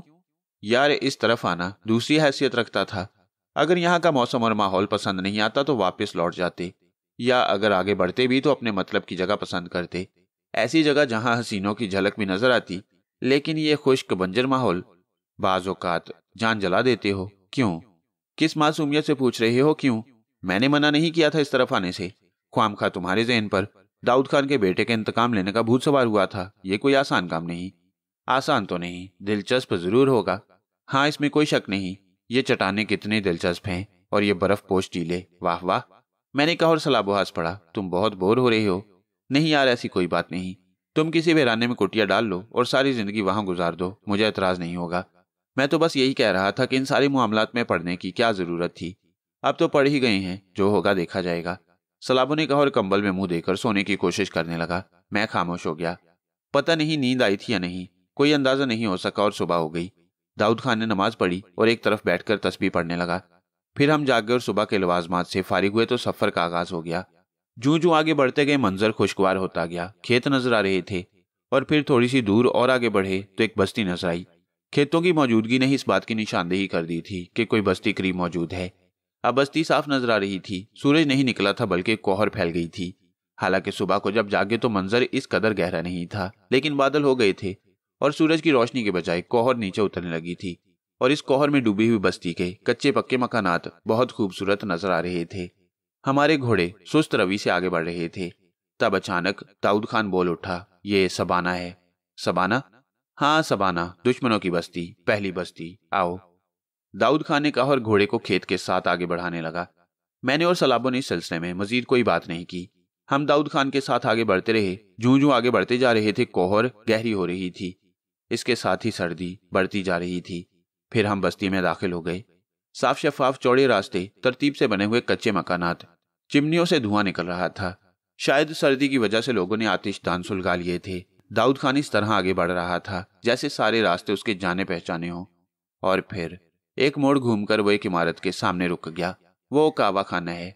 तुम उसके बारे में जानते थे दाऊद खान? क्यों नहीं, आओ कावा पियेंगे। दाऊद खान घोड़े से उतर गया। मैंने और सलाबो ने भी घोड़े छोड़ दिए। उन्हें एक साइबान के नीचे बांध दिया, जो शायद घोड़ों ही के लिए बनाया गया था, क्योंकि यहाँ घोड़ों की रस्सियां बांधने के लिए बाकायदा बलियां लगी हुई थी। हमने अपने घोड़े उन बलियों से बांध दिए। दाऊद खान हमारा इंतजार कर रहा था। घोड़े बांधने के बाद हम तीनों उस कावा खाने के दरवाजे की जानिब बढ़ गए। दरवाजा एक चिरचिराहट के साथ खुला और हमने अंदर कदम रख दिए। दूसरी तरफ एक बहुत बड़ा हॉल था जिसमें लकड़ी की बेहंगम कुर्सियां और मेजें पड़ी हुई थीं। उनके गिर्द मुकामी बैठे हुए काबा से शुगल कर रहे थे। तंदुरुस्त और तवाना लोग थे, खुश शक्ल मगर खतरनाक चेहरे वाले, कह के उबल रहे थे। सब एक दूसरे से महवे गुफ्तगू थे। खिड़कियों में चंद जगह शीशे लगे हुए थे और उनमें से बाहर की फिजा साफ नजर आ रही थी। धुंधलाई हुई फिजा जिसमें बड़ा हुस्न था। कभी कभी हवा का कोई शरीर झोंका किसी झिर्री या रोशनदान से अंदर आ जाता। वैसे 3 जगह रोशनदान बने हुए थे जिसमें आग रोशन थी और अंदर का माहौल बाहर की बनिस्बत बहुत गर्म था। जबकि बाहर खूब सर्दी थी, ताहम उस गर्मी में भी एक खुनक सी कैफियत थी और उसमें काबे की खुशबू शामिल होकर अजीब सा लुत्फ दे रही थी। जो ही हमने अंदर कदम रखे, एक लम्हे के लिए कह के खामोश हो गए। तमाम गर्दनें हमारी तरफ घूम गई। शायद यहाँ अजनबी लोगों को बगौर देखा जाता था। यकीनी तौर पर छोटी सी बस्ती थी, सब एक दूसरे को पहचानते थे और किसी अजनबी की आमद सभी के लिए तवज्जो का बायस होती होगी। लेकिन हम उन सबसे बेनियाज एक खाली मेज की जानिब बढ़ गए और चंद लम्हात के बाद हमने कुर्सियां अपनी तरफ घसीट लीं और उन पर बैठ गए। मैंने गहरी निगाहों से हॉल में बैठे हुए लोगों को देखा। सबकी कमर से पिस्तौलें लटक रही थीं। इनमें मुख्तलिफ साइज की पिस्तौलें थीं। चंद लोगों के पास राइफलें भी थीं। हथियार यहाँ आम थे, हमारे पास भी हथियार थे। ये माहौल मेरे और सलाबों के लिए बहुत दिलचस्प था। अभी हमें बैठे हुए ज्यादा देर नहीं हुई थी कि एक बूढ़ा आदमी हमारी जानिब बढ़ा।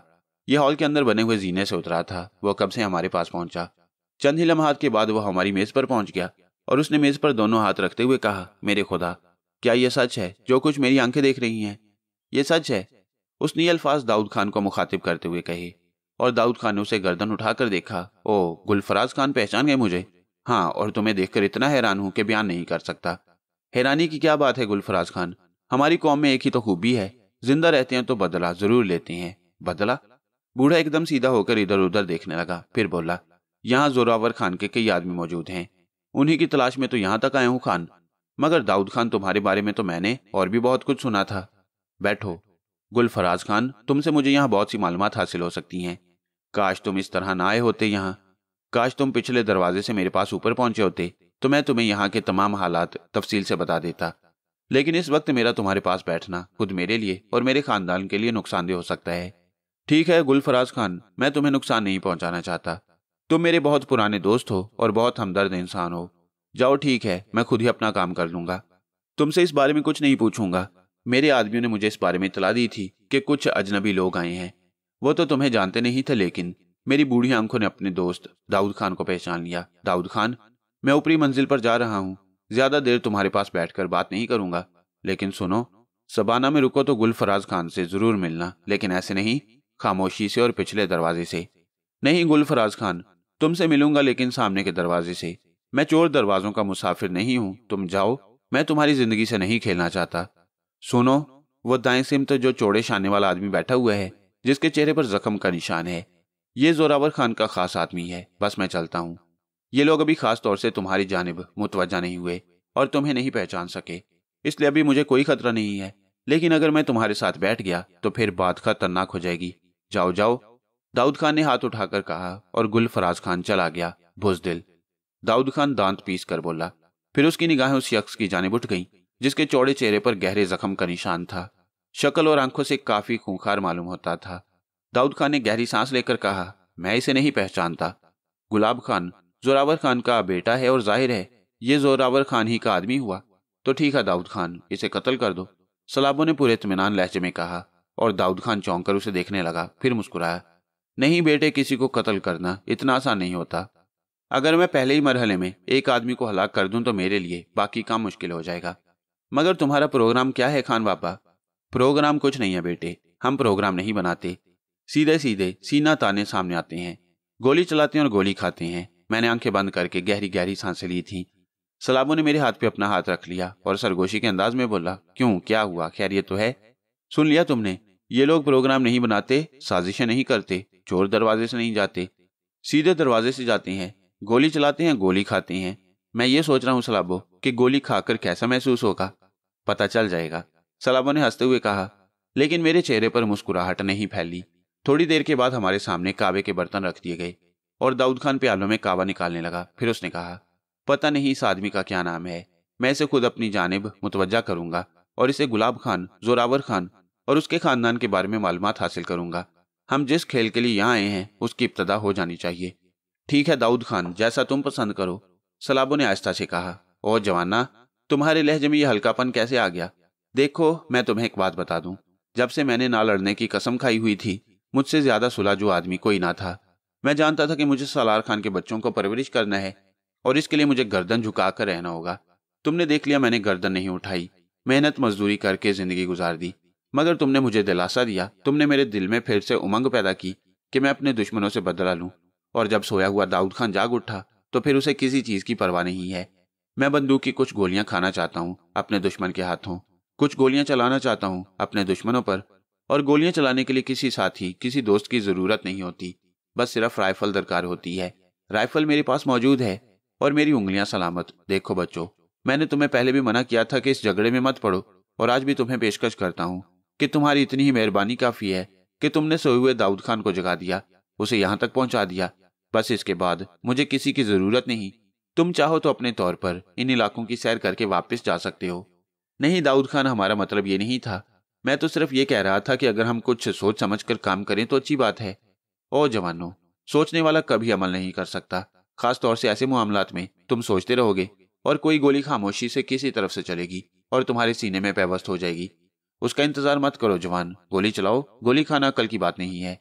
हम तुम्हें कायल नहीं कर सकते दाऊद खान, तुम जिस तरह चाहो करो, जैसे मुनासिब समझो, सलाबो ने जवाब दिया। मैंने तो इस दौरान बिल्कुल ही खामोशी इख्तियार कर रखी थी, लेकिन इससे कबल के दाऊद खान खुद किसी अमल का आगाज करता, वो चौड़े चेहरे वाला अपनी जगह से उठा और आहिस्ता आहिस्ता कदमों से चलता हुआ हमारी मेज के नजदीक पहुंच गया। दाऊद खान ने कावे की प्याली रख दी। कहां से आए हो तुम लोग? जानते हो ये कौन सी बस्ती है? इसका नाम सबाना है। हाँ, हम जानते हैं, इस बस्ती का नाम सबाना है और तेरे बारे में जानना चाहते हैं कि तू कौन है। मेरा नाम आबाद खान है और आबाद खान की मर्जी के बगैर सबाना में कोई दाखिल नहीं हो सकता। तुम लोग आ ही गए हो और इत्तेफाक से मैं इस वक्त यहाँ मौजूद हूँ, तो मुझे अपने बारे में सब कुछ बताओ ताकि मैं फैसला कर सकूं कि तुम सबाना में क्याम करने के काबिल हो या नहीं। दाऊद खान के होंठों पर हकारत आमेज मुस्कुराहट फैल गई। फिर उसने बुलंद आवाज में कहा, खूब। नवाब सबाना के रहने वाले जोरावर खान के कुत्तों की निगरानी करते रहते हैं। क्या जोरावर खान ने सबाना के बाशिंदों को खरीद लिया है? क्या उनके घर, उनके मालो असबाब और उनकी बहू बेटियों पर अब जोरावर खान का कब्जा है? तेरी बात से तो ऐसा ही मालूम होता है। क्यों सबाना के रहने वालों, ये जोरावर खान और गुलाब खान का कुत्ता क्या कहता है? क्या सबाना में अब हर काम उसकी मर्जी से होता है? दाऊद खान ने जो अल्फाज इस्तेमाल किए थे वो आबाद खान को झुलसा देने के लिए काफी थे।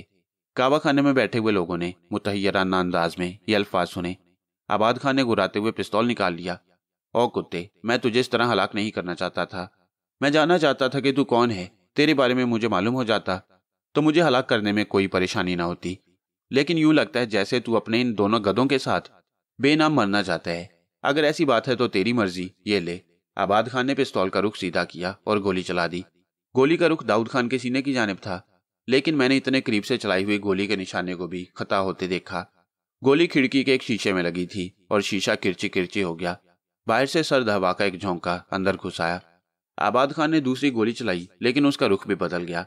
दाऊद खान गो समझ ना सका, लेकिन उसने काबे की प्याली उठाकर पूरी कुव्वत से आबाद खान के हाथ पर मारी और पिस्तौल उसके हाथ से छूट गया। दूसरे लम्हे दाऊद खान का उल्टा हाथ उसके मुंह पर पड़ा था। आबाद खान एक मेज पर गिरकर उलट गया और नीचे जा पड़ा। अचानक मेज अपनी जगह से बुलंद हुई और पूरी कुव्वत से आबाद खान पर जा पड़ी। आबाद खान जो गिरते हुए अब संभलने की कोशिश कर रहा था, एक बार फिर ढेर हो गया। इतनी देर में दाऊद खान उसके सर पर पहुंच गया।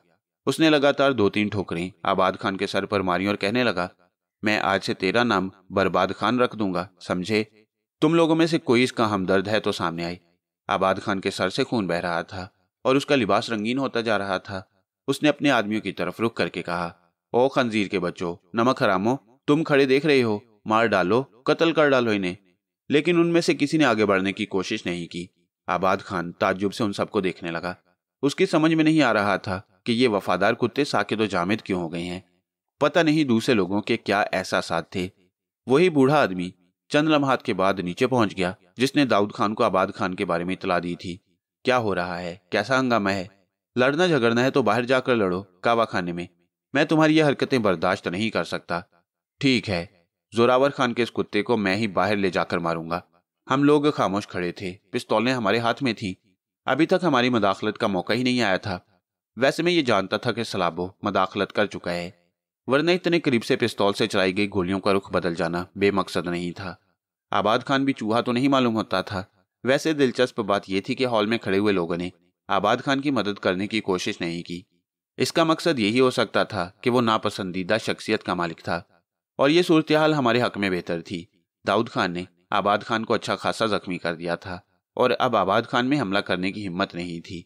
दाऊद खान उसे घसीटते हुए बाहर ले आया। किसी ने हमारे पीछे बाहर निकलने की कोशिश नहीं की, लेकिन इसके बाद हम बस्ती में नहीं रुके, बल्कि उससे काफी दूर निकल आए और इसके बाद हम एक जगह रुक गए। आबाद खान के चेहरे पर अब खौफ के आसार थे। इस दौरान उसने दाऊद खान की गिरफ्त से निकलने की जिद्दोजहद की थी, लेकिन इसमें कामयाब नहीं हो सका। थोड़ी देर के बाद दाऊद खान ने उसे छोड़ दिया। तेरा नाम आबाद खान है? हाँ। कोई रिश्ता है तेरा जोरावर खान से? नहीं, बस मैं उसका खादिम हूँ, आबाद खान ने कहा। उसके सारे कसबल निकल गए थे। यही तेरी खुशकिस्मती है मरदूद। अगर जोरावर खान से दूर का रिश्ता भी होता तो तेरी जिंदगी मुश्किल थी, लेकिन मैं उसके लिए एक पैगाम जरूर दूंगा। सुन आबाद खान, जोरावर कुत्ते को मेरा एक पैगाम जरूर दे देना। और वो पैगाम? दाऊद खान ने खूनी निगाहों से आबाद खान को देखा और अचानक एक घूंसा उसके जबड़े पर रसीद कर दिया। आबाद खान बेख्तियार गिर पड़ा। हम दोनों खामोश तमाशाई बने हुए थे। अगर आबाद खान के कुछ और साथी दाऊद खान के खिलाफ उसका साथ देते तो हमारी मुदाखलत बजा थी, लेकिन दाऊद खान बूढ़ा होने के बावजूद आबाद खान पर पूरी तरह हावी था, इसलिए हमारी कोई जरूरत ही नहीं पेश आई। ये घुंसा हमारी समझ में नहीं आ सका ये कौन सा पैगाम था जोरावर खान के लिए। लेकिन इसके बाद जो हरकत दाऊद खान ने की वो हमारे तसव्वुर में भी ना थी। उसने आगे बढ़कर एक बहुत बड़ा पत्थर उठाया, उसे सर से बुलंद करके आबाद खान के पैरों पर मारा। उसके दोनों पैर मिले हुए थे और पत्थर इस कुव्वत से पड़ा था कि उसकी टखनों की हड्डियां चूर चूर हो गईं। आबाद खान की दिलदोज चीखें वीराने में गूंज रही थीं। वो बुरी तरह चीख रहा था। उसके दोनों पांव टूट चुके थे और दाऊद खान वैश्याना निगाहों से उसे देख रहा था। मैंने और सलाबो ने एक दूसरे की शक्ल देखी और खुश होंठों पर जुबान फेर कर रह गए। अब दाऊद खान ने आबाद खान का गिरेबान पकड़कर उठाया और फिर घोड़े की पुश्त पर डाल दिया। इसके बाद वो उसे लेकर बस्ती के सिरे पर आ गया और उसे वहीं डालकर आगे बढ़ गया। आओ, उसने हम दोनों से कहा। हम खामोशी से उसके मामलात की निगरानी कर रहे थे, उसके पीछे चल पड़े। दाऊद खान की यह वैश्याना हरकत हमारे लिए बड़ी सनसनीखेज थी। हमने उसके मामलात में मुदाखलत नहीं की। दाऊद खान खामोश नजर आ रहा था। उसने चहकारते हुए कहा, मैं इन इलाकों का कीड़ा हूं, मेरे साथ चले आओ। बस्ती में हमारा क्या मुनासिब ना होगा। यहाँ बड़े कुशादा गार हैं, हम उन गारों में अपना मस्कन बनाएंगे। मैंने कोई जवाब नहीं दिया। कोहर गहरी होती जा रही थी और तारीकी फैल रही थी। दिन की रोशनी का पता ही नहीं चलता था, क्यों लगता था जैसे रात हो गई हो। लेकिन दाऊद खान की आंखें उस रात में भी सब कुछ देख रही थी। वो हमें साथ लिए आगे बढ़ता रहा और थोड़ी देर के बाद हम एक कुशादा गार के धाने के पास पहुंच गए। यहाँ पहुंचकर दाऊद खान घोड़े से उतर गया और हमने भी उसकी पैरवी की। दूसरी तरफ मुकम्मल तारीकी छाई हुई थी। दाऊद खान की आवाज उभरी, मेरे घोड़े की लगाम पकड़ो, मैं रोशनी करता हूँ। रोशनी? मैंने चौंक कर कहा। हाँ, तुमने सफर के लिए बहुत सामान खरीदा था ना? लेकिन बच्चों, तुम इन पहाड़ों के लिए अजनबी हो, बताओ तुम्हारे सामान में रोशनी करने के लिए कुछ है? नहीं, सलाबो ने जवाब दिया, मेरे पास है। बूढ़ा अपने घोड़े पर लदे हुए थैले में कुछ तलाश करने लगा। फिर उसने किसी अजीब सी चीज की बनी हुई मोटी सी शमा निकाली और कुशादा गार में जर्द रोशनी फैल गई। रोशनी होने के बाद हमने घोड़ों के पुश्त से जैन और थैले निकाले और अपना सामान और हथियार करीने से रखे। फिर एक साफ जगह देखकर बिस्तर बिछाए और खाने की तैयारियां करने लगे। इस दौरान हमने कोई गुफ्तगू नहीं की, लेकिन खाने के दौरान दाऊद खान ने अचानक हाथ रोककर कहा, क्या बात है, तुम लोग खामोश क्यों हो? ऐसी तो कोई बात नहीं खान बाबा, क्या मैंने कुछ गलत किया? नहीं, तुमने जो कुछ किया सोच समझ कर किया। हम तुम्हारे मामलात में मदाखलत का इरादा नहीं रखते। इत्मीनान रखो, मेरे हाथ से कोई बेगुनाह नहीं मारा जाएगा। ये सब जोरावर के कुत्ते हैं, अपनी गैरत और इज्जत उसके हाथ बेच चुके हैं और उसकी मदद हासिल हो जाने के बाद ये कमजोर पर जुल्म करते हैं। ना जाने जोरावर खान ने अपने कितने बेगैरत कुत्ते इस इलाके में छोड़े हैं। तुमने देखा कावा खाने में बैठे लोगों में से किसी ने इसकी कोई मदद नहीं की। कोई भी इससे खुश नहीं था, वरना बस्ती के हर आदमी के लिए वो खून बहा देते। ठीक है बाबा, लेकिन क्या तुम्हारे ख्याल में आबाद खान जिंदा बच जाएगा? उसके दोनों पांव टूट गए हैं। नहीं, वो इतना कमजोर भी नहीं है कि पैरों के टूट जाने के बाद वो मर जाए, और अगर मरता है तो मर जाए। लोग उसे दाऊद खान का हुलिया बताएंगे और वह समझ जाएगा कि उसका दुश्मन उसके सर पर पहुंच चुका है। ठीक है, लेकिन अब आगे हमारा क्या प्रोग्राम होगा खान बाबा? मैंने पूछा। हम चलेंगे, जोरावर खान की बस्ती चलेंगे, दाऊद खान ने जवाब दिया। और सलाबो एक ठंडी सांस लेकर रह गया। हम आराम करने लेट गए। बाहर अच्छी खासी सर्दी थी, लेकिन ये गार अंदर से खूब गर्म था। चुनाचे थोड़ी देर के बाद हमें नींद आ गई। रात गुजर गई। दूसरी सुबह साफ और शफाफ थी। आसमान बिल्कुल साफ था। कोहर की गहरी चादर हवा में मुंतशिर हो गई, लेकिन हवा चलने से सर्दी काफी हो गई। चुनाचे हमने पोस्तीन और बड़े बड़े बालों वाली टोपियां पहन ली। बूढ़े खान ने भी चमड़े का लिबास पहन लिया। नाश्ता वगैरह किया गया। घोड़ों को दाऊद खान ने अपने हाथ से खिलाया पिलाया और फिर पूरी तरह चाको चौबंद होने के बाद हम हथियार संभाल कर घोड़ों पर सवार हो गए। तहद्दे निगाह सफेद सफेद बर्फ नजर आ रही थी। अगरचे सूरज निकला हुआ था, लेकिन धूप में जरा भी हिद्दत ना थी। सर्दी शदीद थी। कभी कभी बादलों के टुकड़े सूरज पर आ जाते तो सर्दी का एहसास और बढ़ जाता। सलाबो का घोड़ा मेरे घोड़े के बराबर दौड़ रहा था। उसने मुस्कुराते हुए मुझे देखा और फिर आहिस्ता से बोला, क्या बात है, तुम खामोश खामोश हो? नहीं, तुम्हारा क्या ख्याल है? यार, मुझे तो इन तमाम मामलात में लुत्फ आ रहा है। ठीक है, मैं इसमें कब एतराज कर रहा हूँ। नहीं, तुम संजीदा हो। मुझे तो ये पहाड़ बेहद पसंद हैं। बर्फपोश पहाड़, खूबसूरत और खतरनाक रास्ते, शहरों की बनिस्बत कितनी पुरसुकून है ये जगह। हाँ, ये तो ठीक है, लेकिन जिस मसले में हम उलझ गए हैं वो हमारे लिए ज्यादा पुरलुत्फ साबित नहीं हो रहा। कत्लो गारत गरी की जरूरत बाज़ औक़ात पेश आ जाती है, लेकिन बेमकसद। वो दाऊद खान का मसला है। हमें सिर्फ इस सिलसिले में उसके शाना बशाना रहना होगा। वैसे कोशिश ये करेंगे कि हमारे हाथ किसी के खून से न रंगने पाए। हाँ, अगर कोई ऐसा शख्स सामने आ जाए जिसकी मौत नागुज़ीर हो तो दूसरी बात है। ओके, चलते रहो भाई, अब तो आ ही फंसे हैं इन पहाड़ों में, मैंने गहरी सांस लेकर कहा और सलाबो मुस्कुराने लगा। हम खामोशी से सफर करते रहे और उस वक्त हम एक दर्रे से गुजरकर एक बुलंदी की तरफ बढ़ रहे थे। बिलाखिर इस सफर का इख्तिताम एक पहाड़ी चट्टान के अकब में हुआ। इसकी दूसरी तरफ जोरावर खान की बस्ती थी, यह दाऊद खान ने हमें बताया। बाद का सफर पैदल ही तय किया गया। बस्ती चट्टान की दूसरी जानिब थी। वैसे इस चट्टान को चट्टान कहना हमाकत थी। इतनी बड़ी और अजीमो शान थी कि पूरा पहाड़ ही मालूम होती। बस्ती का पहला मकान रोशन था। हम उसके दरमियान से गुजरते चले गए। बड़ी तरतीब वाली बस्ती थी। खासे अच्छे मकानात बने हुए थे। इन पहाड़ों में ऐसे अच्छे मकानात का तस्वुर भी नहीं किया जा सकता।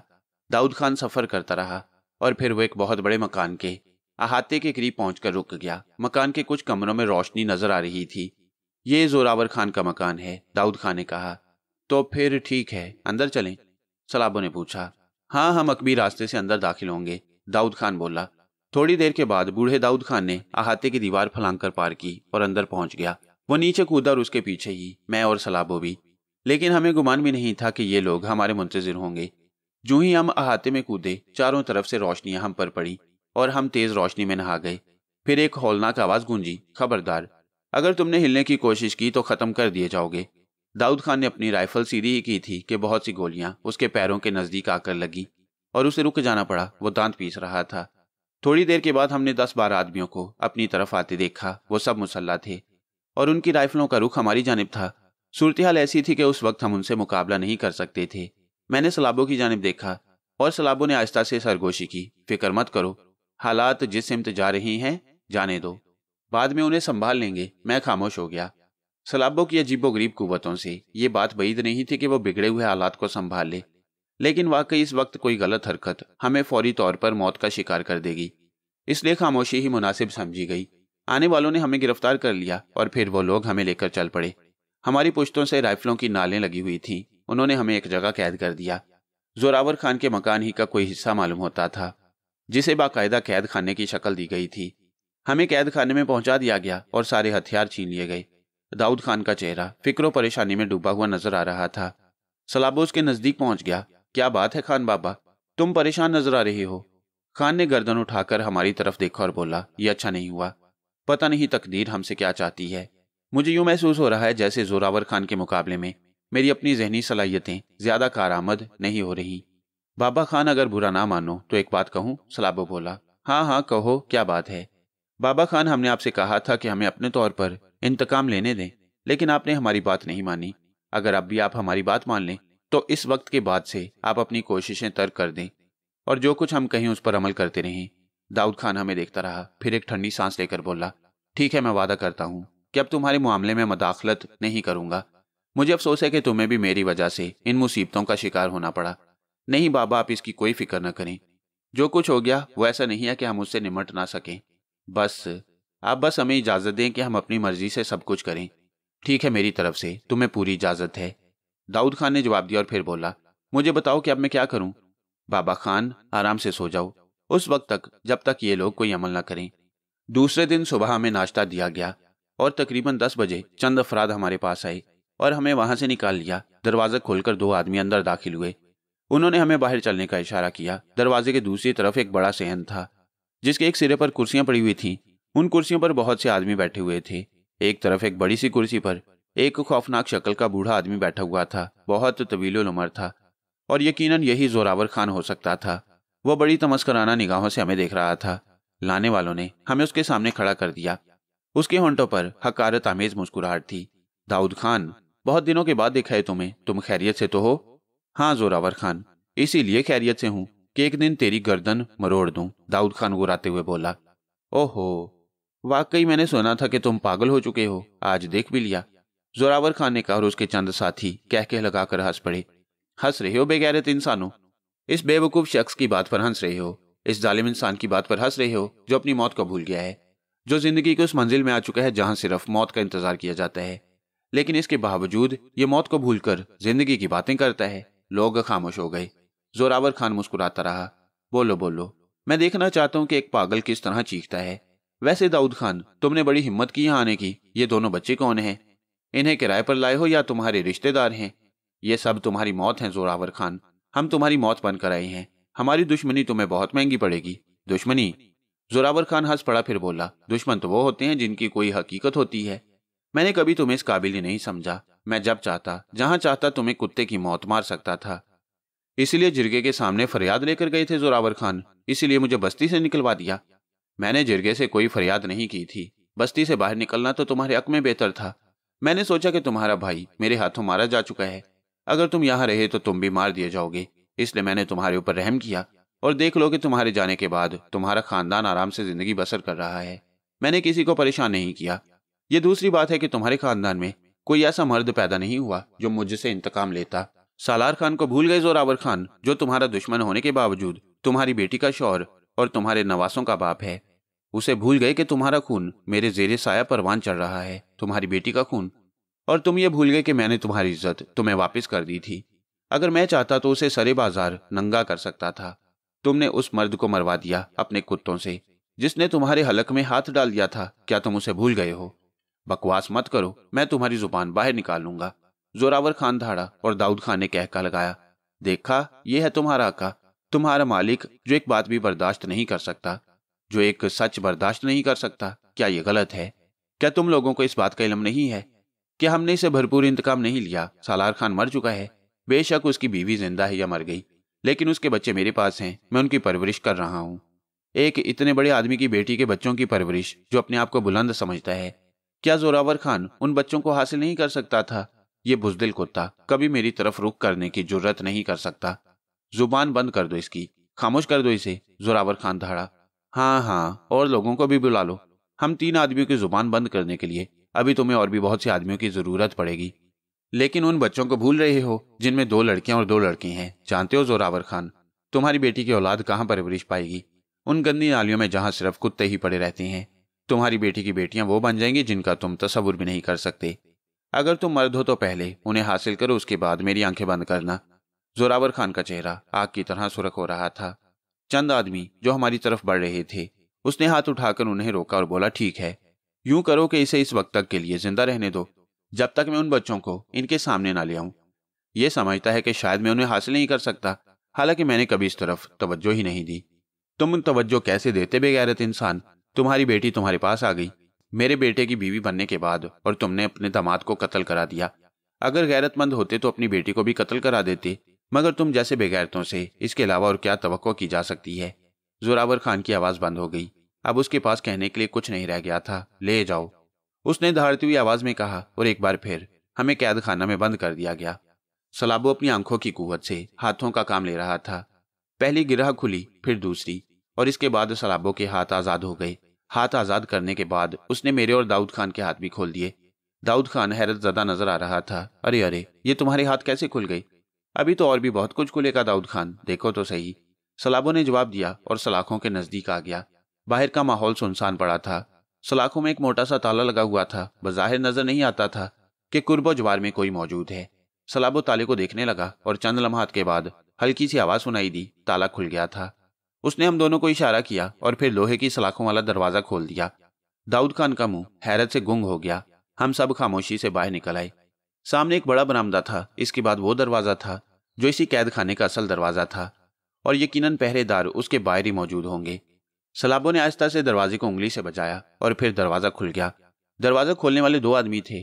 वो राइफल सीधी के अंदर घुस आए और दूसरे लम्हे सलाबो निगाहों से ओझल हो गया। अब सिर्फ आने वालों के सामने हम दोनों थे। उन्होंने राइफल हमारी पुश्त से टिका दी, लेकिन फिर एक जोरदार लात उन दोनों की कमर पर पड़ी और वो अंधे मुंह जा पड़े। बस इतना ही काफी था। राइफलें उनके हाथ से लेकर उसका बट पूरी कुव्वत से नीचे पड़े हुए आदमी के सर पर मारा। दाऊद खान ने भी यही अमल किया।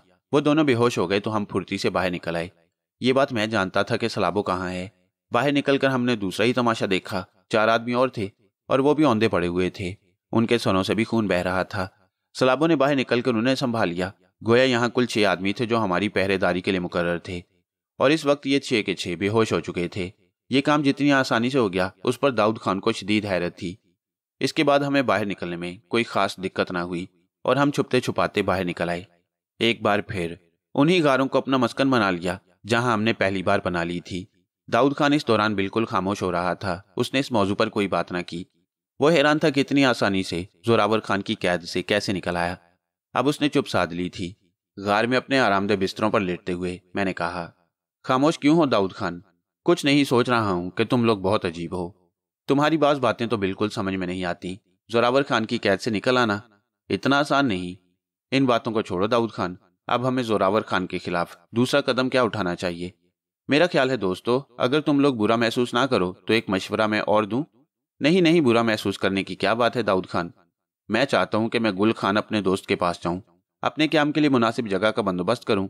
वैसे तुम ये बात तो जानते हो कि हमारे निकल आने के बाद जोरावर खान की क्या हालत होगी। वो हमें तलाश करने के लिए इन पहाड़ों के चप्पे चप्पे छान मारेगा, और मैं तुम्हें यह भी बता चुका हूं कि पहाड़ों में इन टीलों के दरमियान ना जाने कितनी आंखें पोशीदा रहती हैं। खास तौर से इन इलाकों में जोरावर खान के आदमी बहुत मुस्ताद हैं। चुनाचे हमें चाहिए कि हम गुल खान की तरफ निकल जाएं। एक बात बताओ दाऊद खान, क्या जोरावर खान को यह बात मालूम है कि गुल खान तुम्हारा इतना गहरा दोस्त है? मालूम है। और तुम्हारे अहले खानदान वो कहाँ आबाद हैं? दाऊद खान किसी सोच में डूब गया, फिर बोला, तुमने मुझे अच्छी बात याद दिलाई थी, लेकिन मैं उनमें से किसी के पास नहीं जाऊंगा। मैं उनकी जिंदगी खराब करना नहीं चाहता।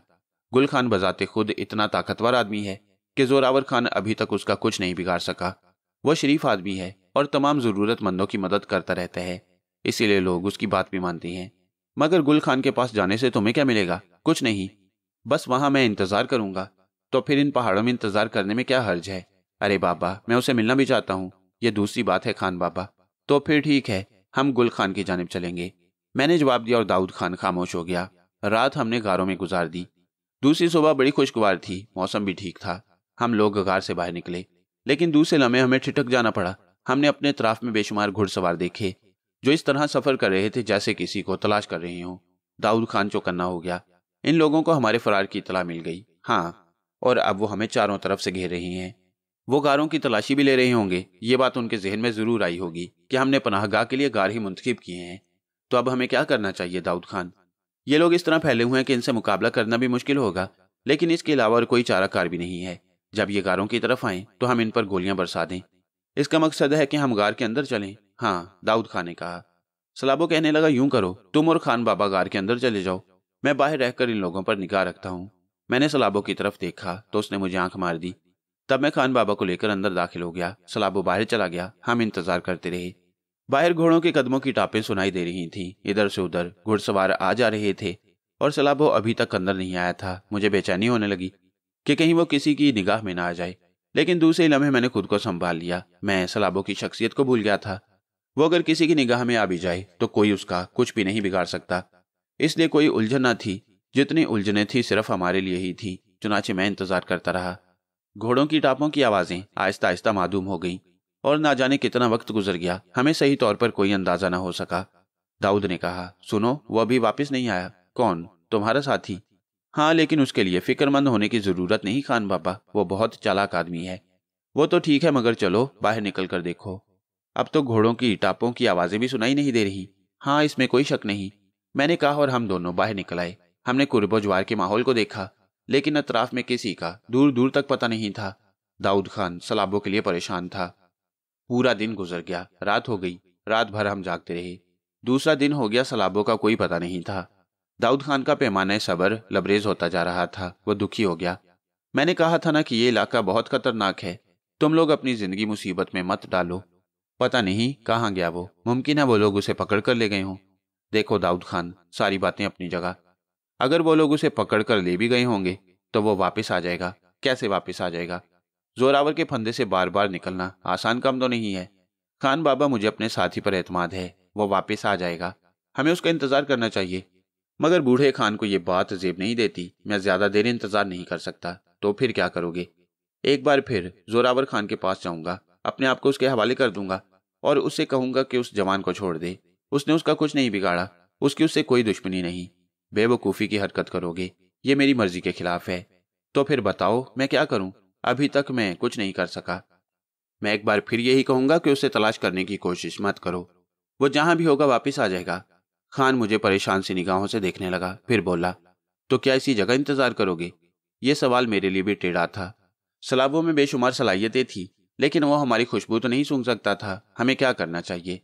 उस वक्त कोई ठोस बात समझ नहीं आ रही थी। दाऊद खान बार बार यही कह रहा था कि वो फंस गया। मुमकिन है कि वो जोरावर खान के हाथों मारा गया हो। फिर उस रात दाऊद खान सलाबों को ही याद करते करते सो गया। मैं भी थोड़ी देर के बाद गहरी नींद सो गया। दूसरी सुबह जब मैं जागा तो दाऊद खान गार में मौजूद नहीं था। मैंने उसे 2-3 आवाजें दी और फिर उसे तलाश करता हुआ बाहर निकल आया, लेकिन दाऊद खान नहीं मिला। तन्हा रह गया था और बड़ी उलझनों का शिकार था। कुछ समझ में नहीं आ रहा था कि क्या किया जाए। चुनाचे मैंने इस गार से बाहर निकलने का फैसला कर लिया। मैंने सोचा कि अब बस्ती जाकर दाऊद खान की तलाश का काम तो बिल्कुल ही अहमकाना है। मुझे इन पहाड़ों से बाहर निकलने का रास्ता तलाश करना चाहिए। सलाबों की हमनशीनी बिलाशुबा मेरे लिए बहुत दिलकश थी और मैं उससे अलग नहीं रहना चाहता था, लेकिन अब मैं क्या करता? वो खुद ही गायब हो गया था। कहाँ तलाश करता उसे? और अगर ना तलाश करता तो क्या इसी गार में जान दे देता? अब तो खाने पीने की चीजें भी खत्म होती जा रही थीं और ज्यादा अरसे साथ नहीं दे सकती थी। मैं सारा दिन उस गार के इतराफ में घूमता रहा, सलाबों का निशान तलाश कर रहा था। ये इत्तेफाक की बात थी कि मुझे इस दौरान कोई नजर नहीं आया। फिर जब रात हुई और मैंने वापस गार का सफर किया तो मुझे बाहरी से महसूस हुआ कि गार में कोई मौजूद है। कौन है इसके बारे में भी पता करना था। बड़ी मुश्किल पेश आ जाती। अगर वो जोरावर खान के आदमी होते तो बिला वजह ही फंस जाता। थोड़ी देर के बाद मुझे महसूस हुआ कि अंदर सिर्फ एक ही आदमी है और मैं उसे निपटने के लिए तैयार होकर अंदर चल पड़ा। थोड़ी सी रोशनी हो रही थी, गालिबन एक मोमबत्ती रोशन कर ली गई थी और मोमबत्ती की रोशनी में मैंने सलाबों को साफ पहचान लिया। आओ, कहाँ गायब हो गए थे तुम दोनों? उसने चहकते हुए सवाल किया। यह सवाल तो मुझे तुमसे करना चाहिए था, परेशान करके रख दिया। यार मैं तो सोच भी नहीं सकता था कि तुम ऐसे लकीर के फकीर यहीं बैठे रहोगे। मैं तुम्हें दूसरी जगहों पर तलाश करता रहा। क्यों? भाई मेरा ख्याल था कि तुमने इस गार से बाहर कदम निकाल लिए होंगे। जाहिर है गार में शरीफ औरतों की तरह बैठना कोई मुनासिब बात तो नहीं थी। जान मत जलाओ सलाबो, तुम कहाँ चले गए थे? तफसील बताऊंगा। खान बाबा कहाँ हैं? नहीं है खान बाबा। क्या मतलब? सलाबो तुम कहाँ चले गए थे? क्या मतलब? सलाबो उछल पड़ा और मैं उसे तफसील बताने लगा। ये बूढ़ा वाकई मुसीबत बन गया हमारे लिए। हमें नहीं मालूम था कि ये इतना सनकी आदमी है। भला भागने की क्या जरूरत थी? और तुमने भी उसे नहीं रोका? बस मैंने कहा ना जान मत जलाओ, मैंने उसे रोकने की हर मुमकिन कोशिश की। वो तुम्हारे लिए मरा जा रहा था। वैसे यार मुखलिस आदमी था। क्या ख्याल है तुम्हारा, कहाँ गया होगा? जाहिर है जोरावर खान के यहाँ, और दोबारा उसके हाथ लग गया होगा, मैंने जवाब दिया। कमाल है, अब उसे तलाश करना पड़ेगा। हालांकि मैंने तो सोचा था कि खेल जल्द से जल्द खत्म कर दिया जाए। मुझे कुछ बताओ तो सही। पहले बाहर निकलो, रास्ते में बहुत कुछ बता दूंगा, सलाबो ने कहा और मैं उसके साथ बाहर निकल आया। सलाबो ने एक सिमत इख्तियार कर ली। दुनिया बहुत आगे बढ़ गई है सलाबो मेरे दोस्त, इसमें कोई शक नहीं। हमारी निगाहों की पहुंच महदूद है। जहां तक निगाह कम करे वही सब कुछ नहीं। बड़ी फलसफियाना बातें कर रही हो। बस हालात ही ऐसी हैं। गौर करो तो बहुत खास बात है, वरना आम सी बात। जागीरदार खान का क्या पेशा था? स्मगलिंग, मैंने जवाब दिया। तुम तो इस कारोबार से बखूबी वाकिफ होगे। बखूबी तो नहीं, किसी हद तक। इन सरहदों पर बाकायदा स्मगलिंग होती है। जोरावर खान का बेटा गुलाब खान तो बहुत बड़ा स्मगलर है। कमाल है, क्या वाकई? अपनी आंखों से देख कर आया हूं सब कुछ। मुमकिन है सलाबो, लेकिन इसका मतलब हुआ कि वो बहुत खतरनाक आदमी है। हाँ, इसमें तो कोई शक नहीं। उसका गिरोह बहुत बड़ा है और वो अपने गिरोह का सरदार है। मैंने बहुत से खतरनाक आदमियों को उसके साथ देखा है। अब भी मेरा मशवरा है कि दाऊद खान को यहां से निकालो और जितनी जल्दी मुमकिन हो सके इस इलाके से निकल चलो, मैंने जवाब दिया और सलाबो मुस्कुराने लगा। अच्छा ठीक है, आ जाओ। कहाँ? बस अब आ जाओ, ज्यादा फासले तय नहीं करने पड़ेंगे, उसने कहा और हम मुख्तलिफ पेच दर पेच पहाड़ी रास्तों पर चलते रहे। थोड़ी देर गुजरने के बाद सलाबो ने कहा, अब जरा मोहतात हो जाओ। क्या मतलब? मतलब ये भाई कि अब गुलाब खान के आदमियों से टकराव हो सकता है। ओह अच्छा, मैंने कहा और सलाबो की तकलीद करने लगा। वो छोटी छोटी चट्टानों का रास्ता लेता हुआ आगे बढ़ रहा था। मैंने उसका रुख पहचान लिया। वो एक कुशादा गार के नजदीक पहुंचना चाहता था। थोड़ी देर के बाद हम गार की एक सिमत पहुंच गए। सामने 2-3 आदमी गालबन पहरा दे रहे थे। सलाबो ने एक लम्हे के लिए कुछ सोचा, फिर एक बड़ा सा पत्थर उठाकर एक तरफ उछाल दिया। पत्थर गिरने से अच्छी खासी आवाज पैदा हुई। वह 3 आदमी चौकन्ने हो गए जो गार के दरवाजे पर पहरा दे रहे थे। फिर उन्होंने सिमत का अंदाजा किया और उस तरफ दौड़ गए। सलाबो ने मेरा हाथ पकड़ा और गड़ाप से गार के धाने में अंदर दाखिल हो गया। थोड़ी दूर पहुंचने के बाद हमें एक चट्टानी कटाव में पोशीदा होना पड़ा, क्योंकि सामने से 2 आदमी आ रहे थे। यहाँ तो अच्छा खासा रश है, मैंने सरगोशी के अंदाज में कहा और सलाबो ने मेरे मुंह पर हाथ रख दिया। इन गारों में सरगोशी भी पूरी आवाज बनकर गूंजती है, इसलिए खामोशी से चले आओ और सुनो। मैं अब तुम्हारी निगाहों से गुम हो रहा हूँ, लेकिन तुमसे ज्यादा दूर नहीं रहूंगा, बल्कि तुम्हारा हाथ पकड़े रहूंगा। हाँ, अगर कोई देख लेगा तो उस वक्त मैं तुम्हारी मदद के लिए कोशिश करूंगा, ठीक है? मैंने जवाब दिया और चंद ही लम्हों के बाद सलाबो मेरी निगाहों से गुम हो गया, लेकिन उसके हाथ का लम्स मुझे अपने बाजू पर महसूस हो रहा था। हम दोनों थोड़े से और आगे बढ़े। यहाँ काफी अफराद मालूम होते थे, क्योंकि अभी चंद ही कदम आगे बढ़े थे कि सामने से 2 आदमी आते नजर आए। हम एक चट्टान की आड़ में हुए तो अकब से भी 2-3 आदमियों की आवाज सुनाई दी। अब हमारा पोशीदा रहना मुश्किल था, खास तौर से मेरा। सलाबो को तो वो लोग देख ही नहीं सकते थे। मैं सांस रोककर खड़ा हो गया। ये मरहला भी गुजर गया। पीछे से आने वाले आगे और आगे से आने वाले पीछे बढ़ गए। इसके बाद हमारा सफर फिर जारी हो गया। गार काफी कुशादा था। रोशनी उन 2 मशालों की थी जो दरवाजे के पास ही जल रही थी। गार के दूसरे सिरे पर अंधेरा था। अब क्या करोगे? मैंने सवाल किया। आओ, जो कुछ तुम्हें दिखाने के लिए लाया हूं वो यहीं मौजूद है, सलाबो ने कहा और मैं उसके साथ आगे बढ़ गया।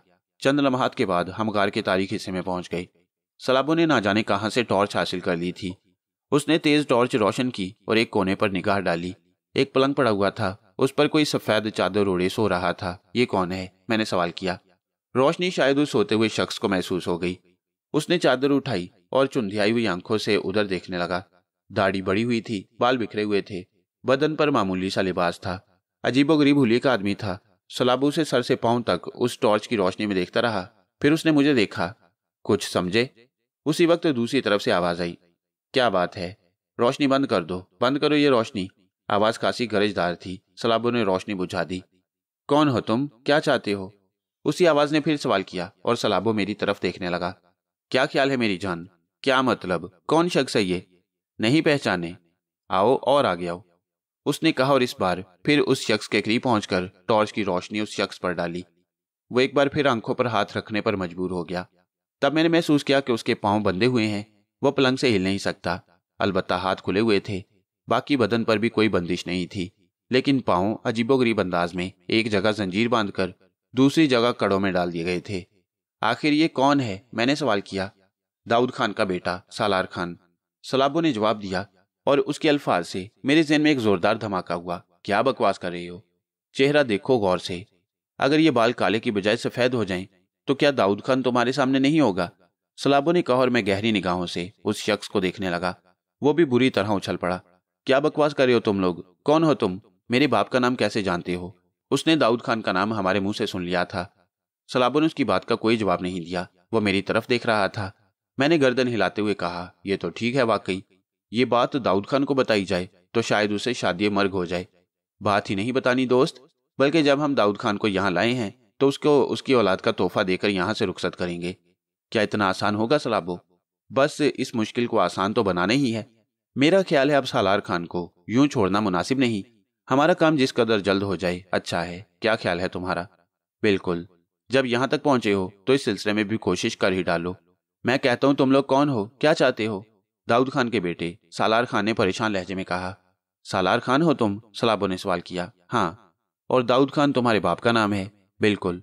तो बस यूं समझ लो सालार खान कि हम तुम्हें जोरावर खान और गुलाब खान की कैद से निकालने के लिए आए हैं। मगर तुम हो कौन? दाऊद खान के साथी। बाबा खान कहाँ है? वो भी मिल जाएगा तुम्हें, लेकिन तुम हमारे साथ निकल चलने के लिए तैयार रहो। तुम्हारे बदन में इतनी कुव्वत है कि तुम यहाँ से फरार हो सको। मेरे पांव खोल दिए जाएं, फिर तमाशा देखो, सालार खान बोला। तो मैं तुम्हारे पांव खोल रहा हूं, सलाबो ने कहा और सालार खान उठकर बैठ गया। अच्छे चौड़े बदन का मालिक था। पता नहीं इन कैद की सोबतों में कैसी जिंदगी गुजार रहा था। अब भी खासा जानदार मालूम होता था। सलाबो उसके पैरों की जंजीरें खोलने में मसरूफ हो गया। ना जाने उसने क्या तरकीब इस्तेमाल की कि ये मोटी कड़ियां खुद ब खुद चौड़ी हो गईं और सालार खान के पांव उनमें से निकल आए। सालार खान अपने टखने मसल रहा था। उसके चेहरे पर अजीब से तासुरात थे। फिर वो आहिस्ता से बोला, ना जाने कितने अरसे के बाद मैं अपने पैरों को अपनी मर्जी से जुम्बिश दे सका हूं। और फिर हमारी तरफ देखने लगा। दोस्त, जैसा कि तुमने कहा कि तुम मेरे बाबा जान के आदमी हो, लेकिन मैं जाती तौर पर भी तुम्हारा एहसानमंद हूं। इस तय खाने से निकलने का रास्ता तुम्हारे इल्म में है। वैसे तो तुम फिक्र मत करो, मैं यहाँ कत्लेआम कर दूंगा, लेकिन रास्ता मुझे भी नहीं मालूम। मुझे बेहोशी के आलम में यहाँ लाया गया था। इसकी फिक्र मत करो, आओ, लेकिन जरा होशियार रहकर। अगर सूरत हाल गड़बड़ हो जाए तो फिर मुकाबला करना, वरना खामोशी से निकल जाने की कोशिश। तुम लोग आगे बढ़ो, मैं तुम्हारे पीछे आता हूँ, सलाबो ने कहा और मुझे आंख से इशारा कर दिया। मैं समझ गया था कि वो क्या चाहते हैं। चुनाचे मैं और सालार खान उसी रास्ते से वापस पलट पड़े जिस रास्ते से मैं और सलाबो यहाँ आए थे, लेकिन मेरे हसास कान उसके कदमों की चाप सुन रहे थे। वो यकीनन नादीदा हालत में हमारे साथ था। हम लोग दूसरों की निगाहों से बचने की कोशिश कर रहे थे। हालांकि खासा मुश्किल काम था। किसी भी लम्हे हमें देखा जा सकता था, क्योंकि यहाँ काफी लोग मौजूद थे। लेकिन ना जाने किस्मत में यावरी थी या फिर वो लोग किसी और सिमत मसरूफ थे, क्योंकि रास्ते में कोई हमारे सामने नहीं आया। सलाबों के कदमों की चाप भी अब मेरे कानों में नहीं गूंज रही थी। गालिबन वो बहुत पीछे रह गया। हम गार के धाने से बाहर निकल आए, लेकिन बाहर कदम रखते ही एक बार फिर चौंकना पड़ा। वो 5 आदमी थे जो औंधे सीधे पड़े हुए थे। उनके सरों से खून बह रहा था। वो मुर्दा नहीं थे तो कम अज कम बेहोश जरूर थे। सालार खान ने मुझे हैरत से देखा। मैं भी मुतहय्यराना निगाहों से चारों तरफ देखने लगा। उसी वक्त सलाबो मुझे नजर आया। उसके हाथ में राइफल दबी हुई थी और फिर सूरत हाल समझने में दिक्कत न हुई। ये उसी का शिकार थे। उसने 2 और राइफलें मेरी और सालार खान की तरफ बढ़ा दी। कारतूस की पेटियां भी उसके हाथ में थीं, जिन्हें सालार खान ने जल्दी से अपनी कमर में बांध लिया। दूसरी पेटी मैंने अपनी कमर से बांध ली। इस तरह हम तीनों मुसल्लह हो गए। यकीनन ये हथियार इन्हीं बेहोश लोगों के थे। इसके बाद सलाबो ने हमें एक तरफ आने का इशारा किया और हम तेजी से दौड़ने लगे। गार के अंदर दूसरे लोग भी मौजूद होंगे। सालार खान ने अभी तक कोई सवाल न किया था। वो बस हमारे साथ साथ अमल कर रहा था। काफी दूर तक दौड़ने के बाद बिल आखिर हम एक गार के धाने के नजदीक पहुंच गए। छोटा सा धाना था, लेकिन गार अंदर से काफी कुशादा। सलाबो पहले ही शायद इस गार को अपने क्याम के लिए मुंतखब कर चुका था। को मैंने पहले से नहीं देखा था, लेकिन यह शख्स बड़ी गहरी निगाह रखता था। इसका अंदाजा मुझे बारहा हो चुका था। हम गार में दाखिल हो गए। कुशादा गार अंदर से साफ सुथरा था। सलाबो ने सालार खान को बैठने का इशारा किया और सालार खान बैठ गया। उसकी आंखों में ममनूनियत के आसार थे। तुम लोगों ने मुझे रिहाई दिलाई है, लेकिन मेरे बाबा का नाम तुम किस सिलसिले में ले रहे थे? तुम्हारे बाबा हमारे साथ यहाँ आए थे सालार खान। और अब वो जोरावर खान की कैद में है। बाबा। सालार खान चौंक पड़ा। हाँ, दाऊद खान ही की बात कर रहे हैं हम लोग। ये अच्छा नहीं हुआ। वो उनकी कैद में कैसे चले गए? अपनी हमाकतों से। हम तुम्हें तफसील बता देंगे, लेकिन पहले तुम अपने बारे में तफसील बताओ। मगर सलाबो, तुम्हें कैसे मालूम हो गया कि सालार खान जिंदा है और इनके कब्जे में है? क्या यह हैरत अंगेज बात नहीं है कि दाऊद खान को जब इस बात का पता चलेगा कि उसका बेटा जिंदा है तो वह हैरत और खुशी से पागल नहीं हो जाएगा? ये तो बात की बातें हैं।